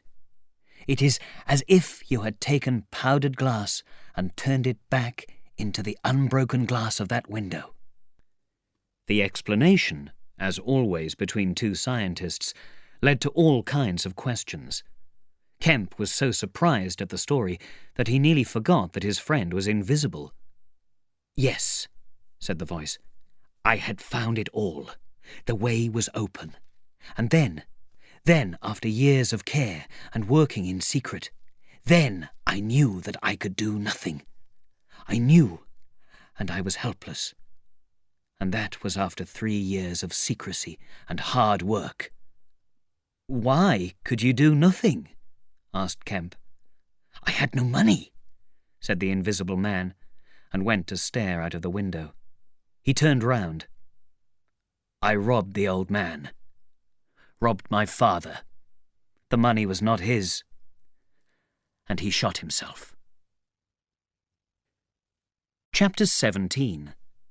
The Experiment. For a moment, Kemp sat in silence, staring at the back of the headless figure at the window. Then he rose, took the invisible man's arm, and turned him away from the view. "You're tired," he said, "and while I'm sitting down, you walk around. Have my chair." He got up and stood between Griffin and the nearest window. For a time, Griffin sat silently, and then he went on with his story. "I'd already left the college," he said, "when that happened. It was last December. I had taken a room in London, in a big house in Great Portland Street. It was all like a dream, that short visit to my father in my old home. When I returned to my room, it seemed like waking from a dream to reality. Here were the things I knew and loved. Here was the equipment. The experiments were arranged and waiting. And now there was hardly any difficulty left, beyond the planning of details. I will tell you, Kemp, sooner or later, all the complicated details. We need not talk about that now. For the most part, except for certain words I chose to remember, they are written in those books that tramp has hidden, in a way that only I can understand. We must hunt him down. First, I tried some white wool. It was the strangest thing in the world to see it lose its substance like smoke and disappear. I could hardly believe I had done it. I put my hand into the emptiness, and there was the thing as solid as ever. I felt it, and threw it on the floor. I had a little trouble finding it again. And then I heard a noise behind me, and, turning, saw a white cat, very dirty, outside the window. A thought came into my head. "Everything is ready for you," I said, and went to the window, opened it, and called softly. She came in. The poor creature was thirsty, and I gave her some milk. After that, she went smelling round the room, plainly with the idea of making herself at home. The invisible wool upset her a bit. You should have seen her attack it. But I made her comfortable on my bed. "And then you made the cat invisible?" "Yes. It took 4 hours." "You don't mean to say there's an invisible cat in the world?" said Kemp. "If it hasn't been killed," said the invisible man. "Why not?" "Why not?" repeated Kemp. "Go on." He was silent for a few minutes, and then continued. "My only clear thought," he said, "was that the thing had to be completed, and it had to be done soon, for I had little money left. After a time I ate some food and went to sleep in my clothes on my bed. I was woken by a loud knock at the door. It was the owner of my room. He said I had been hurting a cat in the night, he was sure. He wanted to know all about it. I told him there had been no cat in my room. Then the noise of my experiments could be heard all over the house, he said, and that was true, certainly. He came into the room, asked me what I was doing, and said it had always been a respectable house. In the end I got angry, pushed him out and shut the door. He made some noise outside, but I didn't listen. After a time he went away. But I didn't know what he planned to do, nor even what he had the power to do. To move to new rooms would have meant delay. I had £20 left in the world, most of it in a bank. If he brought the police, my room might be searched. What could I do? Disappear, of course. It was all done that evening and night. There was some pain at first. I felt sick. At times I cried out. I talked aloud to myself, but I did not give up. I shall never forget seeing my hands. They became white as white paper, and then, slowly, became like glass. And then they had disappeared. At first I was weak as a little child, walking on legs I could not see. I slept during the morning, pulling a sheet over my eyes to shut out the light, and I was woken again by a knocking. My strength had returned. I sat up and listened, and heard talking. Soon the knocking was repeated and voices called. To gain time, I answered them. My window opened onto a roof. I stepped through it, closed it, stood outside and watched. The old man and his 2 sons came into the room.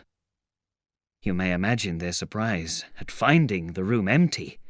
One of the younger men rushed to the window at once, threw it open and stared out. His eyes and his thick-lipped, bearded face came close to my own. He looked right through me. So did the others. The old man went and looked under the bed. While they were all talking together, I came back into the room, slipped past them, and went down the stairs. In one room, I found a box of matches, and when they had come down, I returned to my own room and set fire to the papers, the bed covers, and the furniture. You set the house on fire? Set the house on fire, yes. It was the only way to hide my tracks. For the next hour he went on with his story, and Kemp listened. It was the story of how the Invisible Man had got some clothes, how he lived by getting food and drink wherever he could, of the shelter he found and the beds he slept in, until he came to Iping. Chapter 18. The Plan That Failed. But now, said Kemp, looking out of the window, what are we to do? He moved nearer to his guest, so that he did not see the 3 men who were coming up the hill road, too slowly, as it seemed to Kemp.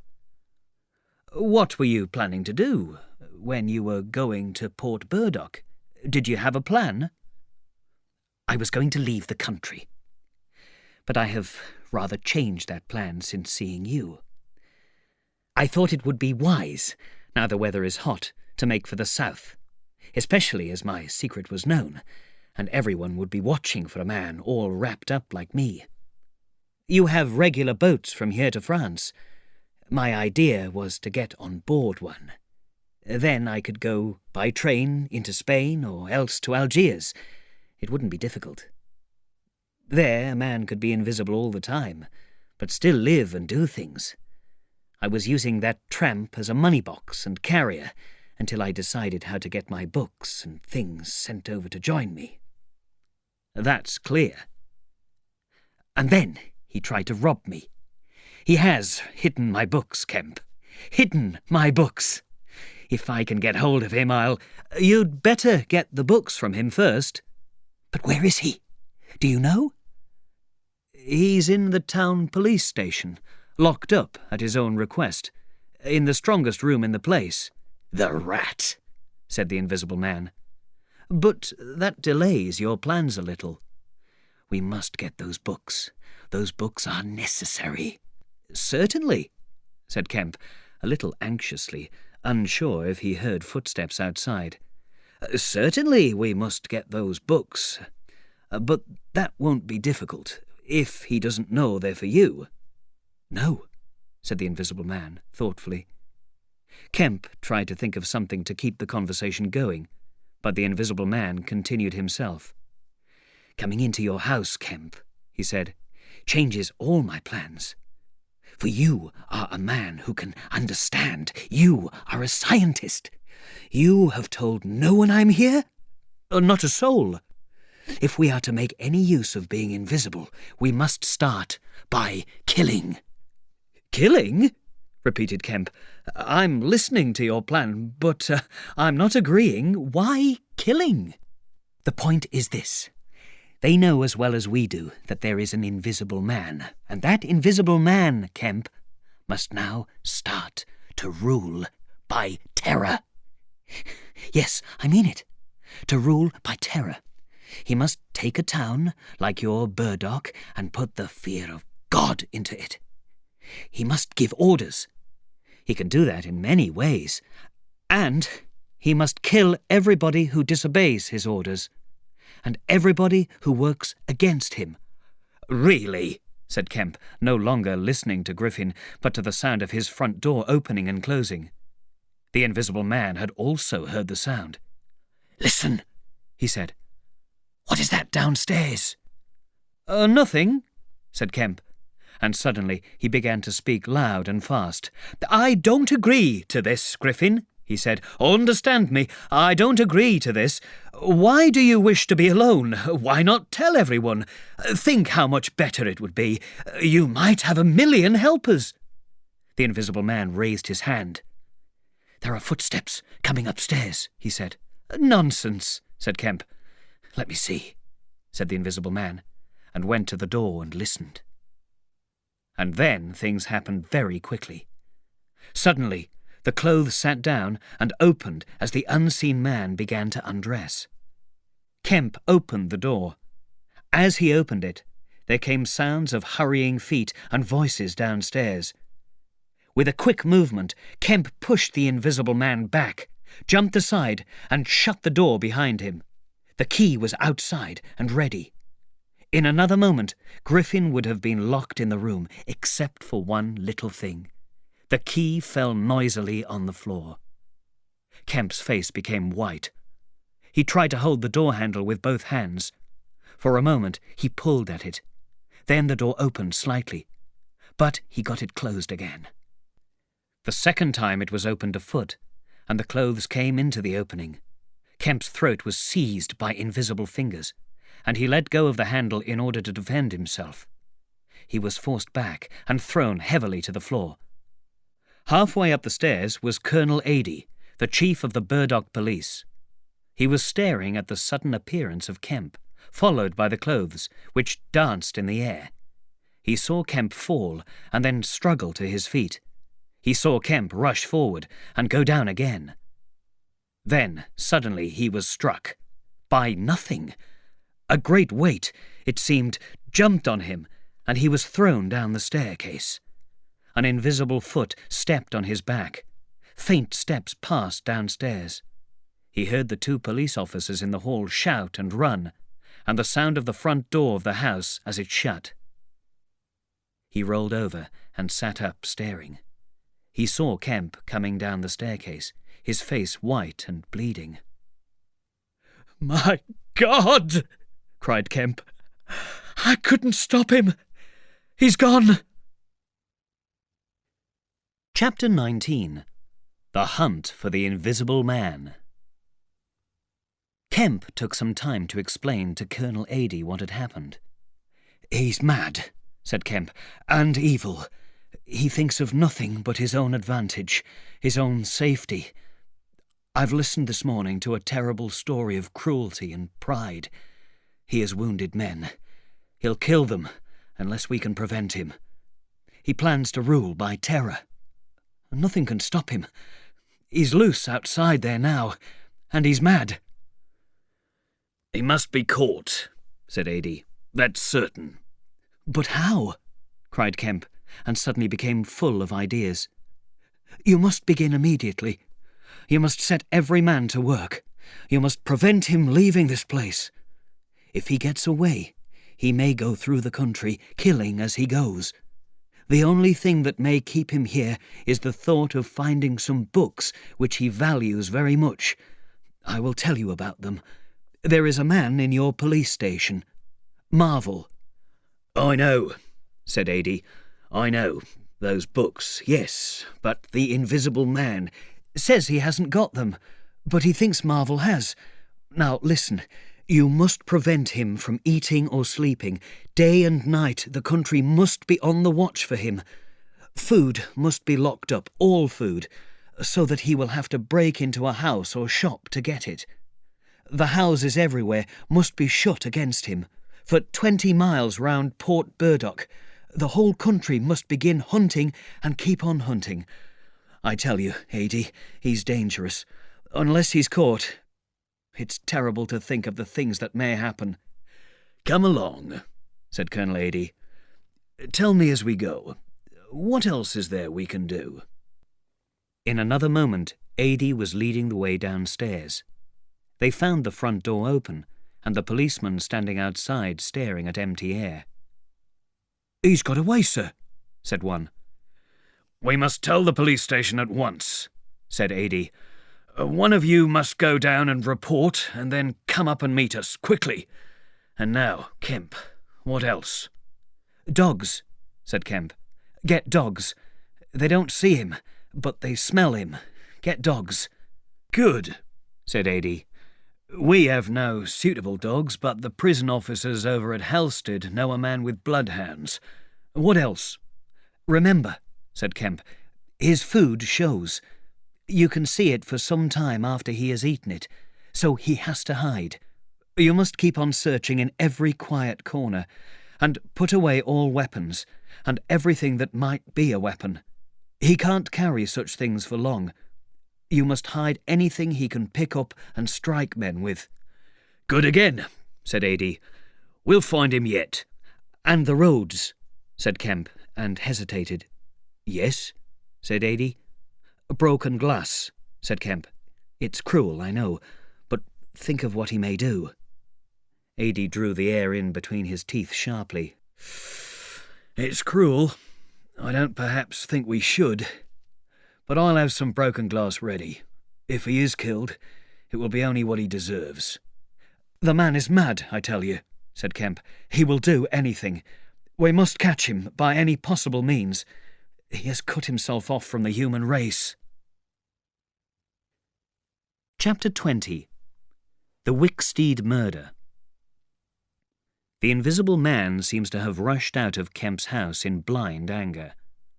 A little child playing near Kemp's gateway was violently picked up and thrown to one side, so that his leg was broken, and then for some hours the Invisible Man disappeared completely. No one knows where he went or what he did, but we can think of him hurrying through the hot June morning, up the hill and onto the open land behind Port Burdock, and hiding at last in the woods. There he hid for 2 hours, while a growing crowd of men was hunting him across the country with dogs, and searching for him in every direction. In the morning, he had still been just a story, a terror. In the afternoon, mainly because of Kemp's story, he was shown to be a real enemy who had to be caught and held by force, and the countryside began organizing itself very quickly. Before 2 o'clock, he might still have escaped from the area by boarding a train, but after 2, that became impossible. Every passenger train between Southampton, Winchester, Brighton and Horsham travelled with locked doors, and the goods trains were almost entirely stopped. And in a great circle of 20 miles round Port Burdock, men armed with guns and sticks were soon setting out in groups of 3 and 4 with dogs to search the roads and fields. Police on horseback followed the country roads, stopping at every house and warning people to lock their doors and not to go out unless they were armed. All the schools had closed before 3 o'clock, and the frightened children, keeping together in groups, hurried home. A notice written by Kemp was put up everywhere, telling people clearly what must be done, that the Invisible Man must have neither food nor sleep, that a continuous watch must be kept for signs of him. Before night, the whole country was on guard, and also before night came news of the murder of Mr. Wicksteed. Somewhere on the road, the Invisible Man must have picked up an iron bar. Mr. Wicksteed, a quiet, harmless man on his way home from work, had, no doubt, seen an iron bar walking by itself, and had turned to follow it. Perhaps the Invisible Man imagined he was one of the hunters. We only know that he stopped quiet little Mr. Wicksteed, attacked him, broke his arm, knocked him down, and beat his head to pieces. Then there is the story of a voice heard by some men in a field, laughing and crying. Across the field it went and was lost. The Invisible Man must have seen the use Kemp had made of his story. He must have found all the houses shut and locked, and seen the groups of men with dogs watching. He knew that he was a hunted man. In the night he must have eaten and slept, for on the last morning he was himself again, and ready for his struggle against the world. Chapter 21. The Attack on Kemp's House. Kemp was reading a strange letter, written in pencil on a dirty sheet of paper. "You have been very clever, though what you gain by it I cannot think. You are against me. For a whole day you have hunted me. You have tried to rob me of a night's rest. But I have had food. I have slept, and we are only beginning. We are only beginning. There is nothing to be done but to start the terror. This is the first day of the terror. Port Burdock is no longer under the Queen. Tell your police and the rest of them it is under me, the Terror. I am Invisible Man the First. We shall begin with the death of a man named Kemp. He will die today. He may hide himself away and collect guards around him. Death, the unseen death, is coming. The game begins. Death starts. If you help him, my people, death may fall on you too. Today, Kemp is to die." Kemp read this letter twice.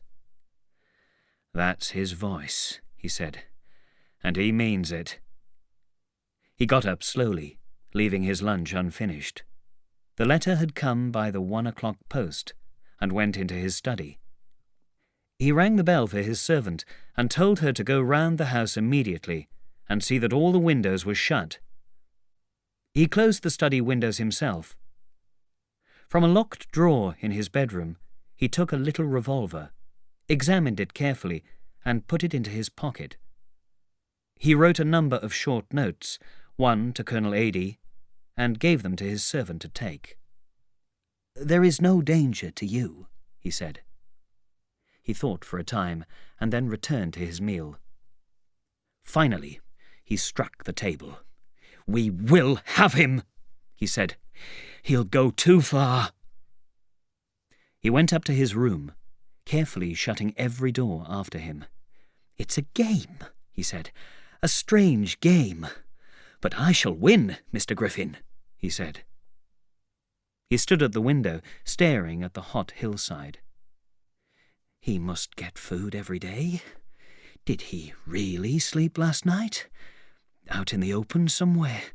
I wish we could get some good, cold, wet weather instead of the heat. He may be watching me now. He went close to the window. Something hit the wall above the window. "I'm getting worried," said Kemp. But it was 5 minutes before he went to the window again. "It must have been a bird," he said. Soon he heard the front doorbell ringing and hurried downstairs. He unchained and unlocked the door and opened it without showing himself. It was Adey. "Your servant's been attacked, Kemp," he said round the door. "What?" exclaimed Kemp. "She had that note of yours taken away from her.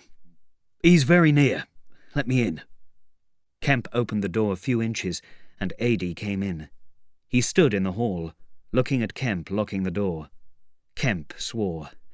"What a fool I was," he said. "I might have known already." "What's the matter?" said Adey. "Look here," said Kemp, and led the way towards his study. He handed Adie the Invisible Man's letter. Adie read it. "And you?" said Adie. The sound of a breaking window came from upstairs. Adie saw the little revolver half out of Kemp's pocket. "It's a window upstairs," said Kemp, and led the way up. There came a second noise while they were still on the staircase. When they reached the study, they found 2 of the 3 windows broken, the floor covered with broken glass, and one big stone lying on the writing table. The 2 men stopped in the doorway. Kemp swore again, and as he did so, the 3rd window broke with a crack like a gunshot, and the broken glass fell into the room. "What's this for?" said Adie. "It's beginning," said Kemp. "There's no way of climbing up here." "Not even for a cat," said Kemp. Stones came flying in, and then it sounded as if someone was banging on the windows downstairs. The 2 men stood outside the study, not knowing what to do. "I know," said Adie. "Let me have a stick or something, and I'll go down to the station and get the man with the bloodhounds. They'll find him." Another window broke. "You haven't got a revolver?" asked Adie. Kemp's hand went to his pocket. Then he paused. "I haven't one. At least, none that I want to part with." "I'll bring it back," said Adie. "You'll be safe here." Kemp gave him the weapon. "Now for the door," said Adie. As they stood waiting in the hall, they heard one of the bedroom windows crack. Kemp went to the door and began to turn the key as silently as he could. His face was a little paler than usual. "You must step straight out," he said. In another moment, Adie was on the doorstep and the door was shut. He waited for a moment, feeling more comfortable with his back against the door. Then he marched down the steps. He crossed the grass and had almost reached the gate when something moved near him. "Stop a bit," said a voice, and Adie stopped, with his hand on the revolver. "Well?" said Adie. "Please go back to the house," said the voice. "No," said Adie. He thought of trying a shot in the direction of the voice. "What are you going to do?" said the voice. "What I do is my own business," said Adie. The words were still on his lips when an arm came round his neck. He felt a knee in his back and his head was forced backward. He fired the gun wildly, and in another moment he was struck in the mouth and the weapon was taken from his hand. He tried to struggle and was thrown on his back. "You devil!" said Adie. The voice laughed. "I would kill you now, if it wasn't a waste of a shot," it said. Adie saw the revolver in the air, 6 feet off, pointing at him. "Well?" said Adie, sitting up. "Get up," said the voice. Adie stood up. "Stand still," said the voice, and then firmly, "Don't try any tricks. Remember, I can see your face if you can't see mine. You've got to go back to the house." "He won't let me in," said Adie. "That's a pity," said the Invisible Man. "It isn't you I want to kill." Adie glanced away from the revolver and saw the sea far off, very blue and dark under the bright sun. He saw the smooth green hill, the white rocks of the coast, and the spreading town, and suddenly he knew that life was very sweet. His eyes came back to this little metal thing hanging between heaven and earth, 6 feet away. "What must I do?" he asked. "What must I do?" asked the Invisible Man. "If I let you go, you'll get help. The only thing is for you to go back to the house." "I'll try. If he lets me in, will you promise not to charge the door?" "I don't want to fight you," said the voice. Kemp had hurried upstairs after letting Adie out, and now, looking through a broken window, he saw Adie stand talking with the unseen enemy. "Why doesn't he fire?" said Kemp to himself. Then the revolver moved a little. "That's strange," he said. "Adie has given up the revolver." "Promise not to charge the door," Adie was saying. "Give me a chance. Just go back to the house. I tell you, I'll promise nothing. Adie seemed to decide suddenly. He turned towards the house and walked slowly with his hands behind him. Kemp watched him. The revolver appeared, a small dark object, following Adie.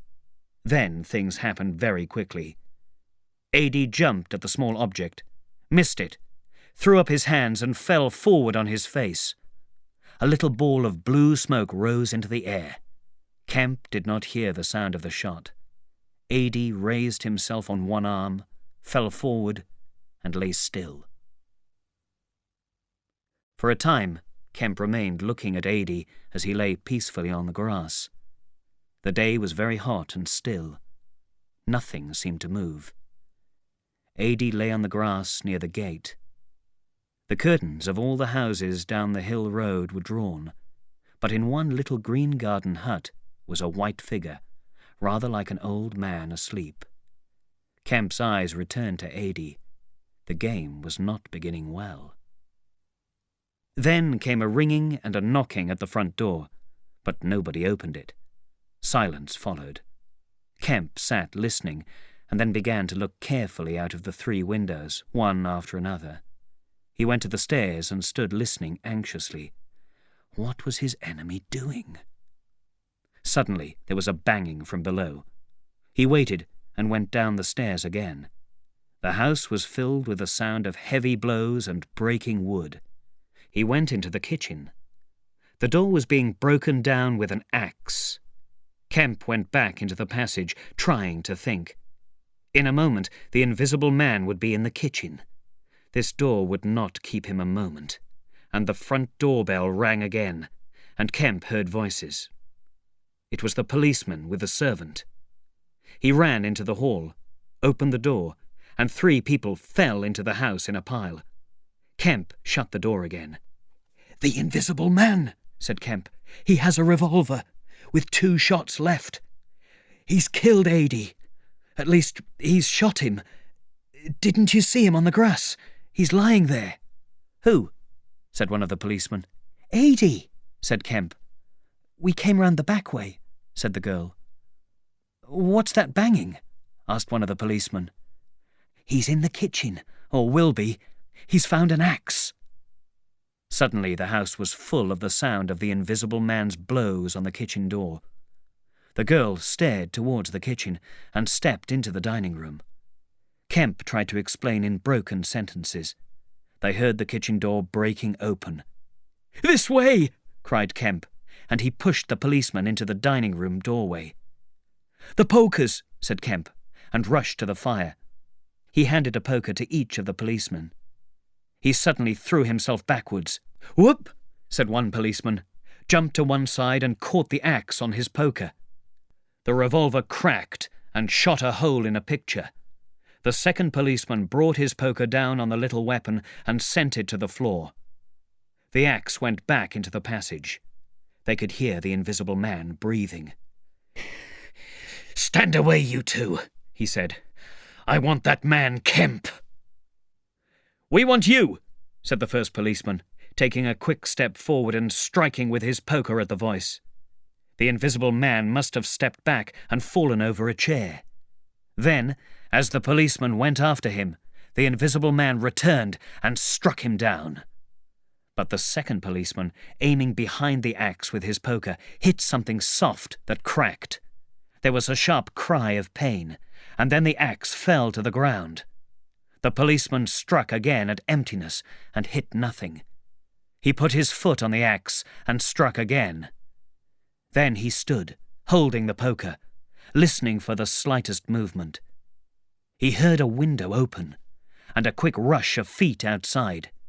His companion rolled over and sat up, with blood running down between his eye and ear. "Where is he?" asked the man on the floor. "I don't know. I've hit him. He's standing somewhere in the hall, unless he's slipped past you." "Dr. Kemp! Sir! Dr. Kemp!" cried the policeman again. The second policeman began struggling to his feet. He stood up. Suddenly, the faint sound of bare feet could be heard. "Whoop!"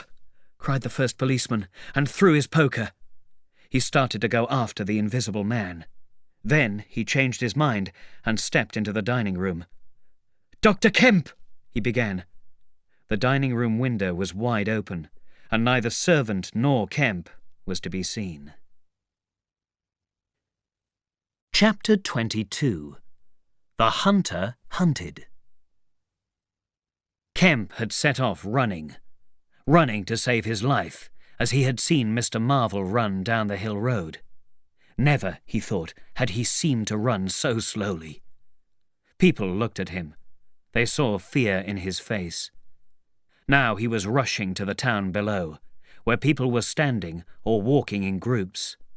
He slowed down and then heard rapid footsteps behind. "The invisible man!" he cried. He thought of going into the police station, but changed his mind, turned down a side street, and then into a yard, into a little house, and so back into the main road. A crowd had collected in the street. There was a noise of running feet. A big man, a few yards away, was swinging a heavy spade, striking at something. Another man came out of a shop with a thick stick in his hand. "Spread out! Spread out!" cried someone.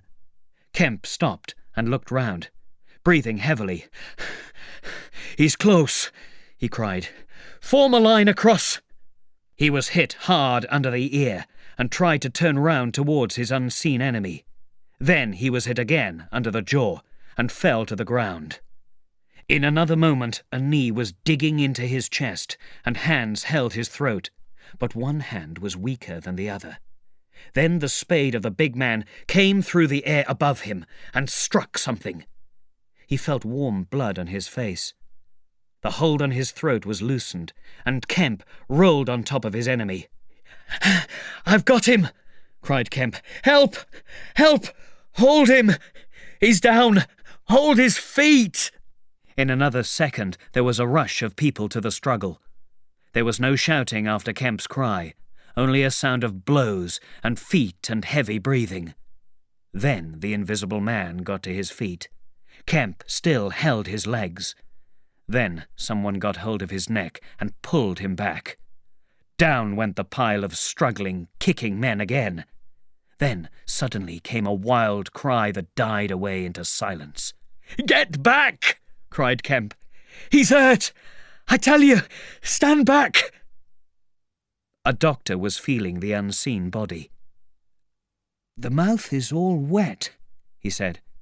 He stood up quickly and then knelt down on the ground by the side of the unseen thing. More people joined the pushing crowd. Men were coming out of the houses. The doors of the inn stood wide open. Very little was said. Kemp felt around him. His hands seemed to pass through empty air. "He's not breathing," he said, and then, "I cannot feel his heart. His side. An old woman, looking under the arm of the big man with a spade, cried out. "Look there!" she said and pointed. And looking where she pointed, everyone saw a shadowy, cloudy body. At first they could see through it, but it was becoming more solid every moment. "Hello!" cried the policeman. "Here are his feet showing." And so, slowly, beginning at his hands and feet, and spreading slowly to the centre of his body, that strange change continued. It was like the slow movement of a poison. They saw the glassy bones, then the flesh and skin, misty at first, but slowly growing thicker and harder and more solid. Soon they could see his chest and his shoulders and the faint shape of his face. When at last the crowd made way for Kemp to stand back, there lay the bare and broken body of a young man of about 30. His hair was white, not grey with age, but white as snow, and his eyes were bright like jewels. His expression was one of anger and fear. "Cover his face!" cried a man. "In God's name, cover that face!" Someone brought a sheet. They covered him and carried him into the inn. And there it was, on a bed in an ill-lighted bedroom, among a crowd of excited people, that Griffin, the first of all men to make himself invisible, ended his strange and terrible life.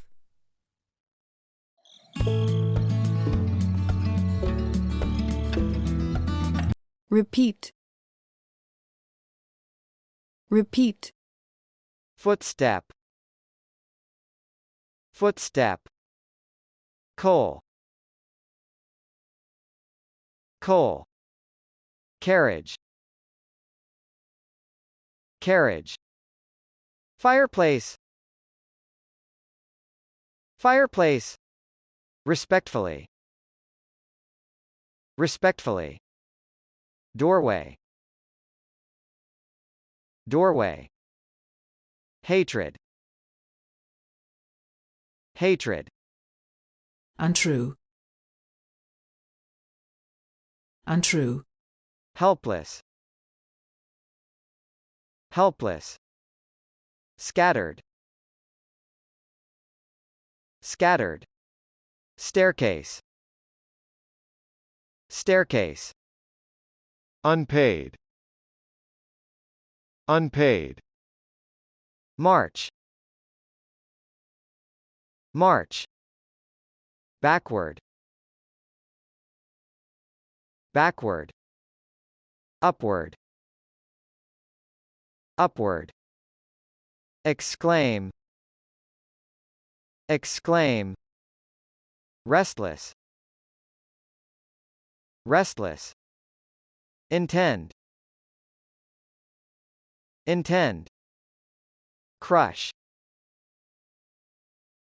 Crush. Flesh. Flesh. Grain. Grain. Thoughtfully. Thoughtfully. Spade. Spade. Loosen. Loosen.